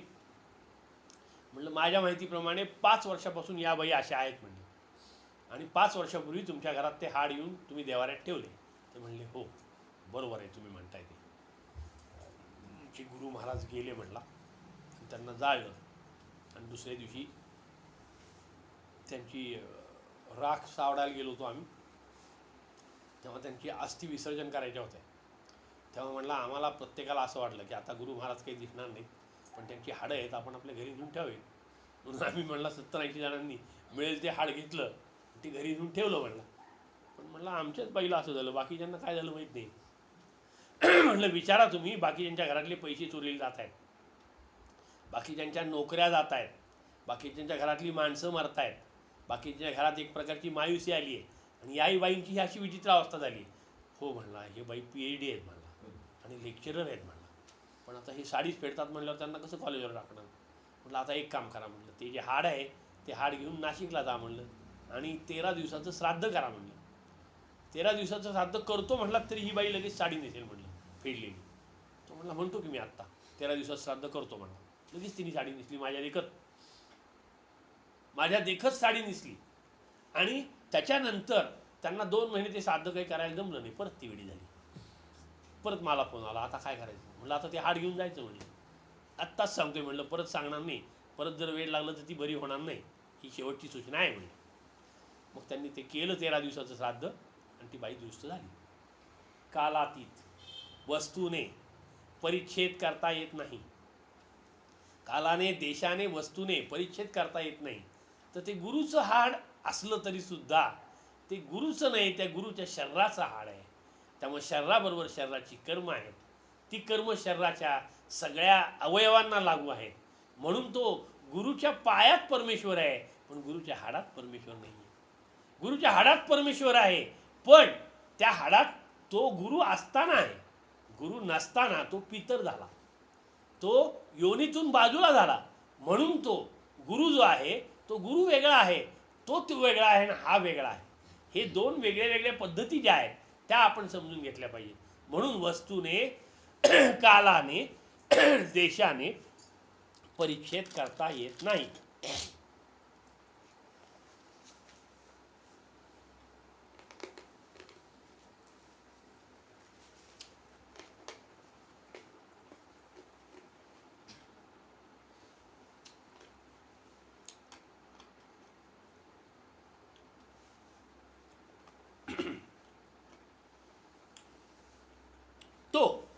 तो म्हणजे कोण की जो परमात्म स्वरूप आहे, तो जो परमात्म स्वरूप आहे तो म्हणजे तत्त्वम असि. हे जे वेदाचं वाक्य आहे त्याच्यामधला तो म्हणजे कोण तर तत् म्हणजे तो म्हणजे दत्त, तो म्हणजे वाग्दई, तो म्हणजे गणपती, तो म्हणजे महादेव, तो म्हणजे देवी, तो त्वम म्हणजे तू म्हणजे हा तुझ्या शरीराच्या आत जी चैतन्य शक्ती आहे, जे परमात्म तत्व आहे ते तू आणि तो तत्त्वम असि. असि म्हणजे तो तू आहेस. परत आहे हा शब्द आला मगाचा, तत्त्वम असि म्हणजे तो तू आहेस. तो थांबू तो तू आहेस पाणी द्या त्यांना, म्हणजे तो तू आहेस तत्त्वम असी, तत्त्वम असी, तो तू आहेस.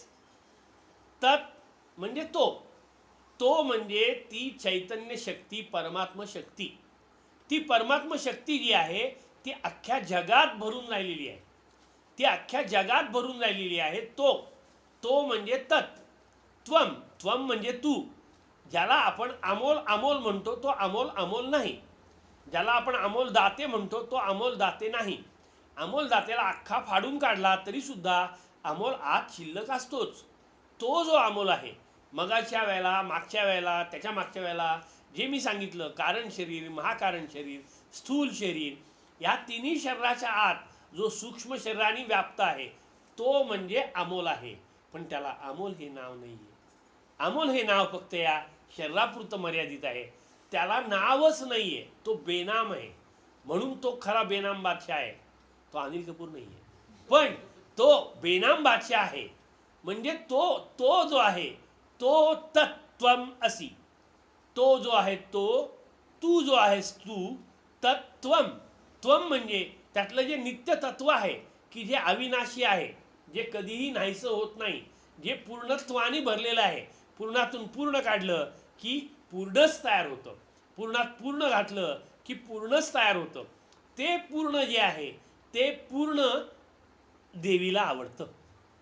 आणि आपण काय करतो, हरभऱ्याची डाळ शिजवतो, वाटून घेतो, त्याच्यात गूळ घालतो, ते सगळं एकत्र करून टाकतो, एकजीव करून टाकतो, त्यात जायफळ वेलची टाकतो, कणिक भिजवतो, कणकेचा गोळा तयार करतो, त्याच्यामध्ये हा डाळ आणि गुळाचा जो गोळा केलेला आहे तो घालतो, तो लाटतो, तो भाजतो, भाजताना त्यातलं पाणी काढून टाकतो, अत्यंत कुरकुरीत करायचा प्रयत्न करतो, 4 वेळा आलटीपालटी करतो आणि त्याला आपण पूर्ण पोळी म्हणतो.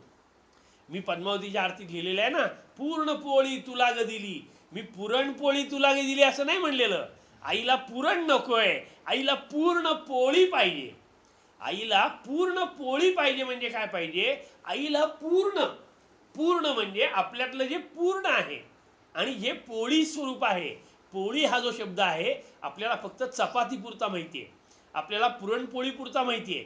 पण पोळी या शब्दाच्या बाबतीत जर तुम्ही विचार केलात तर प फ ब ब म हे जे 5 वर्ण आहेत ते बोलताना आपल्याला ओठ बंद करावं लागतं. म्हणून त्याच्यात मकार दडलेला आहे. त्याच्यात ओंकारातला जो औ म मधला शेवटचा मकार आहे तो दडलेला आहे. म्हणून तो पोळीनी भरलेला आहे. मागच्या वेळेला मी रांड शब्दाचा अर्थ सांगितला होता, आता पोळी शब्दाचा अर्थ सांगतोय. र आणि ड म्हणजे काय, तर र म्हणजे नाभिसूत्र आहे, शक्तिबीज आहे. ड म्हणजे आतली जी शक्ती आहे ती आहे. ती आणि शक्तिबीज हे दोन्ही एक आहे, म्हणून ती रांड आहे. तसंच हे पोळीच्या बाबतीतलं आहे. ही जी पोळी आहे यातला ळ जो आहे तो ळ ह क्षज्ञ म्हणजे शेवटचे जे 3 शब्द आहेत ते सत्वरजतमानी मोकळे आहेत. त्यांच्यात सत्वरजतम नसतं. म्हणून ते हळक्षज्ञ जे आहेत त्यातला ळ जो आहे तो ळ उच्चारताना आपल्याला जीभ तोंडाला आडवी करावी लागते आणि नंतर ळ तयार होतो.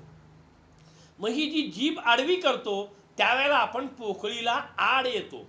पोकळीला आड येतो म्हणजे तो जीव बाहेर न जाण्याकरता, तुम्हाला जर खरंच मारायचं नसेल, या शरीरात घाणीत अडकून पडायचं असेल तर फक्त ळ ळ ळ ळ म्हणलं तरी सुद्धा तुम्हाला मृत्यू लांबवता येतो. हा स्वतः मी अनुभव घेतलाय, नंतर तुम्हाला सांगतोय. आणि ती पोळी आईला पाहिजे. प म्हणजे मकार, ओठ बंद करायचे. ळ म्हणजे जीभ आडवी करायची आहे, पोकळी पूर्ण बांधून टाकायची आहे की ज्याद्वारे तुमच्या शरीरामध्ये तुमच्या डोळ्यातून काही आत जाणार नाही, नाकातून काही आत जाणार नाही, कानातून काही आत जाणार नाही, तोंडातून काही आत जाणार नाही. शरीराची रोम रंध्र मोकळी होतील आणि सगळं शरीर जे आहे ते निर्वात होईल, निर्भ्रम होईल, निराकार होईल. तेव्हा ती पोळी तयार होईल आणि ती पूर्ण पोळी असेल. पुरणपोळी नाही बरं. आपल्याला काय वाटतं, पुरणपोळी देवीला आवडती, देवीला चांगलं बळी आवडतो, बकरी आवडती, कोंबडी आवडती. पण नाही, देवीला हे आवडत नाही. देवीला पूर्ण पोळी आवडती. देवीला तुमच्यातलं पूर्णता पाहिजे. देवीला अशी पोळी पाहिजे. नाहीतर तुम्ही हरभऱ्याच्या डाळीपासून तयार केलेली पोळी नको आहे. आणि मग ती पोळी आज बायकांना येतच नाही. पूर्ण पोळी चितळेकडनंच आपण विकत आणतो, 20 रुपयाला एक. हे 20 रुपये कुठून आणतो? चोरी करून आणतो. आणि मग ती पूर्ण पोळी काही उपयोगाची नाही. पूर्ण पोळी जर तुम्हाला घरी करायची असेल तर तुमचा जो देह आहे तो झिजला पाहिजे. सकाळी लवकर उठायला पाहिजे. सचिनच्या दुकानातून हरभऱ्याची डाळ आणून ठेवली पाहिजे. ती आणलेली डाळ स्वच्छ धुवून घेतली पाहिजे. त्या डाळीच्या दुप्पट पाणी टाकून ती कुकरमध्ये शिजवायला पाहिजे. ती पूर्ण 3 शिट्ट्या नाही 5 शिट्ट्या यायला पाहिजे. त्याच्यानंतर ती बाहेर काढायला पाहिजे. बाहेर काढल्यानंतर त्याच्यात गूळ मिसळायला पाहिजे. त्याच्यानंतर ती परत पातळ होते. त्यावेळेला ती परत आपल्याला आगीवर ठेवायला पाहिजे. त्याच्यातलं पाणी सगळं शोषून टाकायला पाहिजे. त्यावेळेला जायफळ आणि वेलदोड्याची पावडर त्यात टाकायला पाहिजे. आणि नंतर ते यंत्रात घालून पूर्ण पावडर करायला पाहिजे. त्याचा गोळा तयार व्हायला पाहिजे. असं जर पूर्ण गोळा तयार झाला तर तो कणकेच्या गोळ्यामध्ये बसतो. आणि त्याच्यानंतर एरवी जी पोळी लाटता तेव्हा तुम्हाला जोर द्यायला लागतो पोळीवरती, तेव्हा पोळी लाटून होती. पण आज पूर्णाचा गोळा असल्यामुळं हलक्या हाताने ते चोळायला पाहिजे. आणि मग ते हलक्या हाताने जेव्हा लाटणं फिरवता तेव्हा त्या पोळीचा जो आकार आहे तो आपोआप गोलाईकडे झुकतो. सगळ्या बाजूनी सारखं लाटणं फिरलं पाहिजे. आणि त्यावेळेला वरचं कणकेचं कातडं फाटलं नाही पाहिजे. ऊपर चमडा नीचे चमडा अंदर पुरण कैसे डाला असं नाही व्हायला पाहिजे. आणि मग ती तुमच्या तव्यावरती तापलेल्या टाकायला पाहिजे. तवा जर कमी तापला असेल तर त्याचे तुकडे पडतात. आणि तवा जर जास्त लाल झाला असेल तर ते जळून जातंय. हे टेक्निक जे आहे ते त्या बाईलाच अवगत असतं, ते आपल्याला जमत नाही. आणि ती बाई बरोबर ते पोळी त्या तापलेल्या तव्यावर टाकते आणि मग ती भरपूर व्यवस्थित भाजून निघते. आणि ती पलटताना जर तुम्ही कच्ची कमी भाजलेली असताना पलटली तर तिचे तुकडे पडतात आणि मग पुरणाचा चुरा खायला लागतो दूध घालून. आणि जर ती पूर्ण कमी भाजलेली असताना असं केलं तर पूर्ण भाजल्यानंतर ती जर पलटली तर त्याचा कधीच तुकडा पडत नाही. आणि मग तुकडा नाही पडल्यावर त्याचा चुरा करूनच खाता. पण अगोदर तो तव्यावरचा चुरा खालती काढून खायचा नसतो. ती तव्यावरची अख्खीच पोळी बाहेर पडायला पाहिजे. आणि मग ती खायला अधिक गोडी येते, कारण त्याच्यामध्ये ती बाई उतरलेली असते. त्या बाईला पुरणाच्या पोळीत उतरता आलं पाहिजे. ह्याला असं म्हणतात की नामस्मरणाची चव आहे. आणि मग अशी पुरणपोळी जी आहे ती पुरणपोळी खायला मजा येते. आणि ती आईला पाहिजे. म्हणून मी पद्मावतीच्या आरतीत लिहिलंय, गवल्याची खीर तुला आणली, पूर्ण पोळी तुला ग दिली, उदय भक्ताने आरती गायली, प्रसन्न हो तू माऊली. असं जर दिलं तर ती लगेच प्रसन्न होती.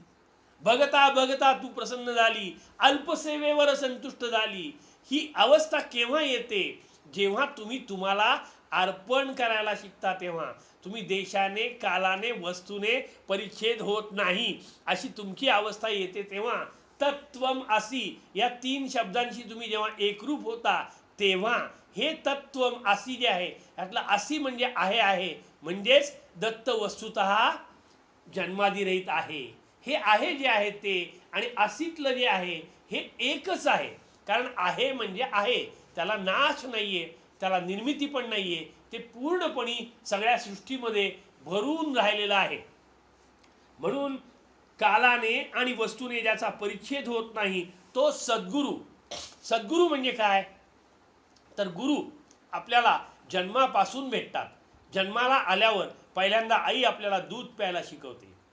दूध प्यायला शिकवल्यानंतर तिच्यामध्ये जर प्रेम नसेल तर हल्ली 90% बायका तक्रार करतात की आमच्या छातीला दूधच येत नाही, डॉक्टर काहीतरी औषध सांगा. फोन येतात, आपण आपलं औषध सांगावं. पण ते औषध सांगताना असं सांगावंसं वाटत असतं, बाई ग थोडंसं प्रेम घाल, दूध आपोआप येईल. पण तिला प्रेमच घालता येत नाही, त्यामुळे दूध येत नाही. दूध कसं येतं? दूध येण्याकरता काय लागतं? त्या बाईनी पण पोटभर जेवायला पाहिजे. तिला जर पिझ्झाच पाहिजे असेल तर कसा पोटभर येणार? आणि मग तो पिझ्झा खाऊन दूध तरी कसं येणार? नाही येणार दूध. ते दूध येण्याकरता काय केलं पाहिजे? तर भाकरी आणि दूध कुस्करून खायला पाहिजे. भरपूर भात आणि दूध खायला पाहिजे. लिंबाचं लोणचं खायला पाहिजे. आणि त्या बाळाकडे प्रेमाने पाहायला पाहिजे. तुम्ही गाईची डिलिव्हरी कधी पाहिली असेल तर तुमच्या लक्षात येईल, गाईचं पोर बाहेर आल्याबरोबर ती गाय आपल्या जिभेने ते पोर चाटून चाटून चाटून स्वच्छ करून टाकते. आणि ते वासरू जेव्हा पूर्ण स्वच्छ होतं तेव्हा 32 धारा दूध व्हायला लागलेले असतात. 32 धारा दूध व्हायला लागलेले असतात. गोंदावलेकरांची एक गोष्ट आहे. गोंदावलेकर दैविचारण्यात जायला निघालेले होते. ते निघाले होते तेव्हा काखेत कुबडी होती आणि कमरेला लंगोटी होती. एका हातात झोळी होती. गोल चेहरा होता. कपाळाला दुबोटी गंध लावलेलं होतं. गळ्यात माळ होती आणि तुंदील तनू पोट पुढं असलेले गोंदवलेकर महाराज एक एक पाऊल टाकत रस्त्याने चाललेले होते. नैमिषारण्याला जाता जाता वाटेत काही फासे पारधी उभे होते आणि त्यांना गोंदवलेकर दिसले. ते म्हणले, लंगोटीत काही जडवलंय का रे? अरे काय लंगोटीत काही जडवायची गोष्ट आहे का म्हणली, लंगोटीत काही नाही जडवलं. मग मला काहीतरी पाहिजे म्हणले, तुला आता अडवलंय, काहीतरी दिल्याशिवाय तुला आम्ही सोडणार नाही, नाही तर तुला आम्ही मारून टाकतो. नाही रे म्हणली, कोणाला मारणं कोणाच्या हातात नसतं, ज्याला मरण आलं त्यालाच मारता येतं, आणि माझं मरण अजून आलेलं नाही हे मला माहिती म्हणले, त्यामुळे तुम्ही काही मला मारू शकणार नाही. तुम्ही मारू शकणार नाही म्हणल्यानंतर ते म्हणले, कसं शक्य, आम्ही तुला मारूनच दाखवतो. म्हणून एक फासेपारधी त्यांच्या अंगाला लटकला. काय आश्चर्य, नामस्मरणाची जादू आहे. गोंदवलेकर महाराजांवर पूर्ण तुकामाईंची कृपा आहे. गुरुकृपेने परिपूर्णतेने तेजपुंज झालेलं ते शरीर आहे. त्या शरीराला तो फासेपारधी लगडल्याबरोबर तो फासेपारध्यांनी गोंदवलेकरांना मिठी मारली. गोंदवलेकरांनी नुसतं असं मान करून वर पाहिलं आणि त्या स्पर्शातच अशी काही जादू होती की तो फासेपारधी बाजूला झाला आणि त्यांनी ताबडतोब त्यांच्या चरणांवर लोटांगण घातलं. अरे तू कोण आहे रे बाबा, तुला काही द्यायचं असेल तर दे, नाही तर जायचं असेल तर जा. नाही रे म्हणले, मी आता जाणार नाही, तू अडवलं की नाही, मी इथं थांबणार. अरे आम्हालाच खायला नाही म्हणला, तू कशाला आमच्याबरोबर राहतो, तुला कुठून खायला घालू. ते नाही म्हणले, तुला आता आम्ही सोडणार नाही. मग म्हणलं, आता चल आमच्या झोपडीत, तिथं काय असेल ते आपण खाऊ सगळेच जण. आज आम्हाला तर काही मिळालं नाही, पहिला तूच लंगोटीवाला भेटला, तू तर काहीच दिलेलं नाही आहे. मग म्हणले चला. आणि मग नंतर गोंदवलेकरांना त्या फासेपारध्यांनी बरोबर नेलं. एक डोंगर टाकला, दुसरा डोंगर टाकला, तिसऱ्या डोंगरावर थोडीशी सपाटी होती, त्या सपाटीमध्ये ते गेले. तिथे अर्धवट एक फडकं छातीला गुंडाळलेलं, अर्धवट एक फडकं कमरेला गुंडाळलेलं, अशा त्या जमिनीवर बसलेल्या 2-3 बायका होत्या आणि झोपडी होती. त्या झोपडीत त्या बायकांनी पाहिलं की हा कोणतरी परका लंगोटीवाला माणूस यांनी आणलाय, म्हणून त्या पटकन झोपडीत गेल्या. त्या झोपडीत गेल्यानंतर हे तिघजण आले आणि गोंदावलेकर आल्यानंतर त्या फासेपारध्यांनी पलीकडे जी बास उभी होती ती आडवी करून टाकली. आडवी करून बास टाकल्यावर ते म्हणले, बाबा बाईच इथं बसतो म्हणला, पण आता खायला काहीतरी द्या, भूक लागली म्हणले. हो द्यायचं, तीच व्यवस्था करतोय, पण आता काय द्यावं हा प्रश्न आहे. असं कसं म्हणता, मला काहीतरी खायला द्या म्हणला, मला भूक लागली. गोंदवलेकर असं म्हणल्यानंतर त्या बाया हातून बाहेर आल्या. त्या काळ्या कभिन्न बाया, तेलकट्ट डोळे तेजपुंज, केस माग बांधलेले, छातीला फडकं बांधले, कमरेला फडकं बांधले, आणि त्या बाया त्यांच्याकडे टाकामाका पाहायला लागल्या. आणि त्या पाहत असताना पटापटा पुढं आल्या आणि त्यांनी त्यांच्या पायावर डोकं ठेवलं. गुरु चरणामध्ये काय प्रेम असतं ते कळतच नाही जोपर्यंत आपण चरणावर पडत नाही तोपर्यंत. खऱ्या अर्थाने जर चरणावर पडलो तर कशाचीच इच्छा होत नाही, काहीच हवं असं वाटत नाही. हाव आणि हवं या दोन्हीतून आपण बाहेर पडून जातो. आणि ते त्या बायांना झालं, ते त्या फासेपारध्यांना झालं. तेव्हा त्या फासेपारधी म्हणले की बाबा रे जरा वेळ थांब, आमचा अजून एक गडी गेलाय, त्याला काहीतरी मिळालं तर बघूया.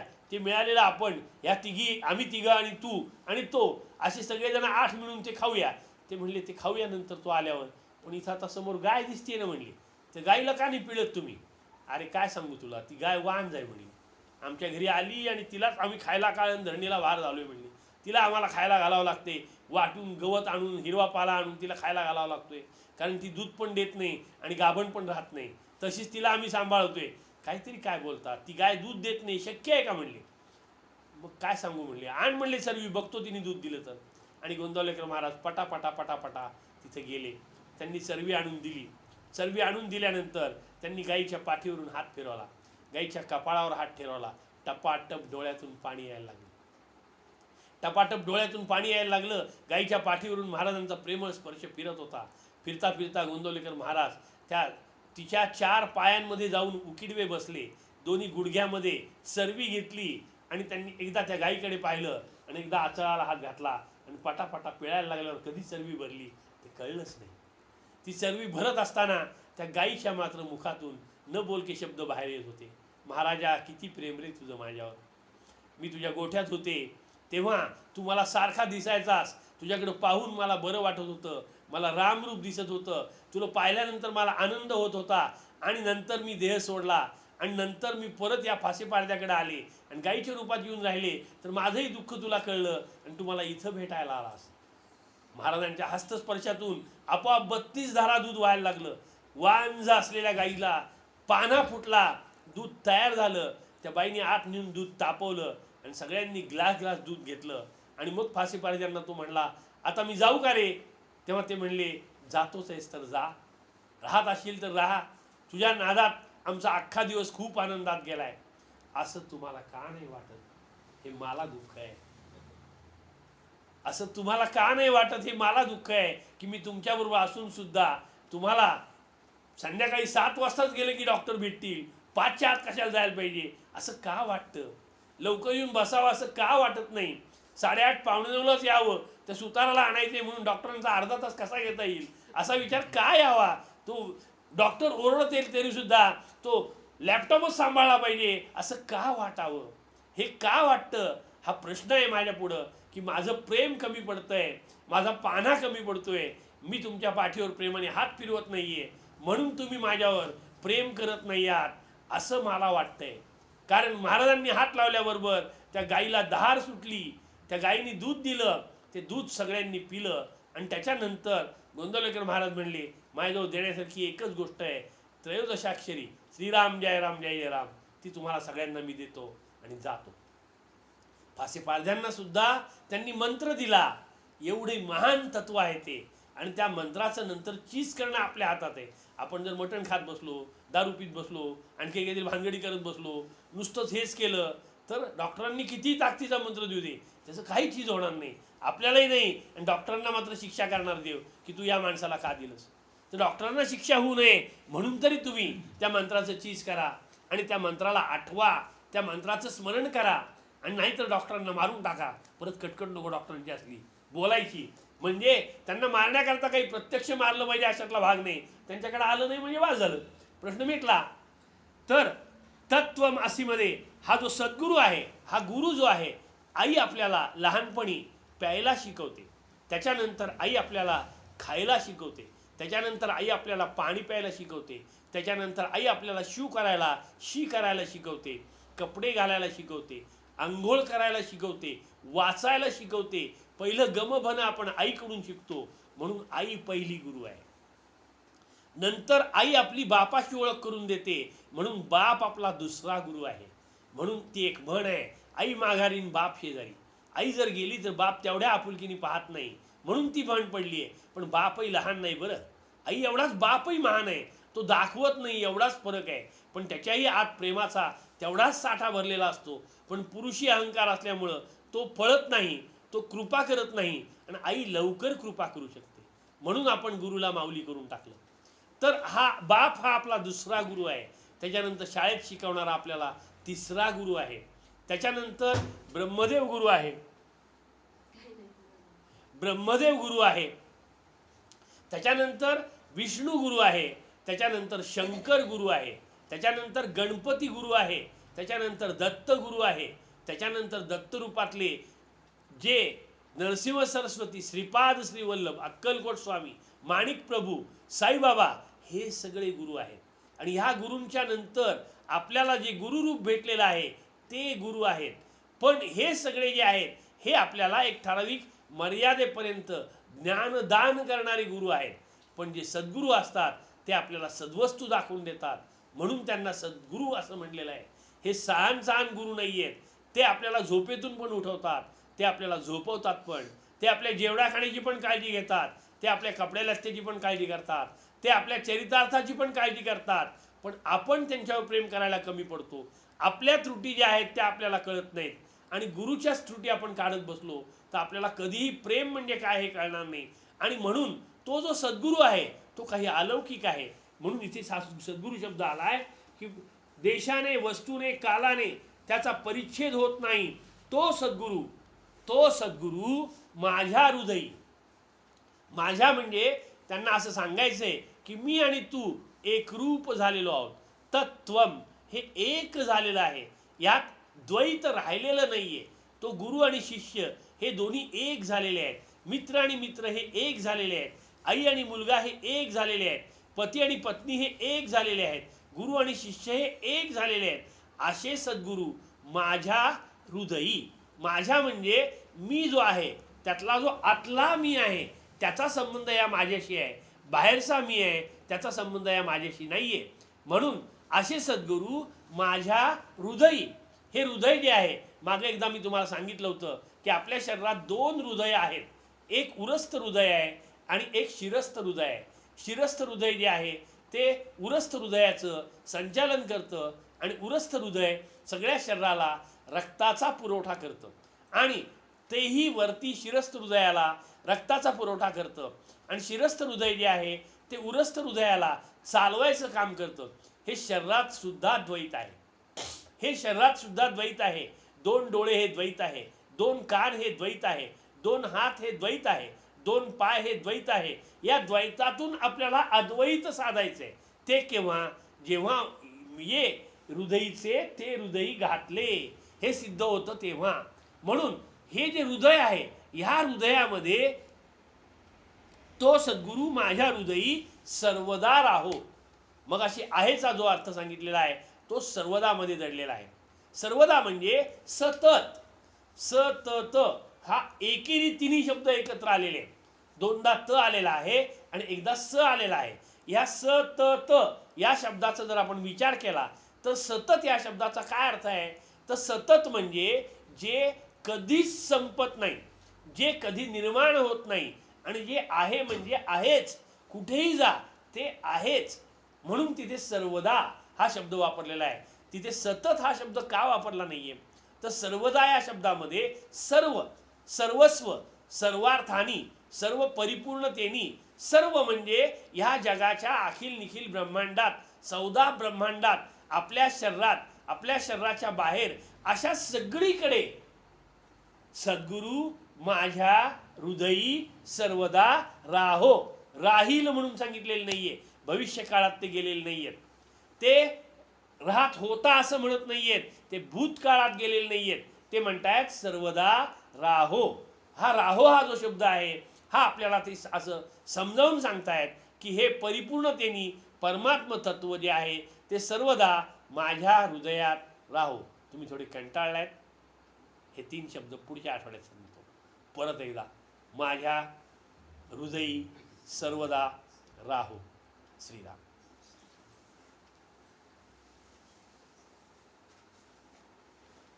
काही शंका असतील तर विचारा.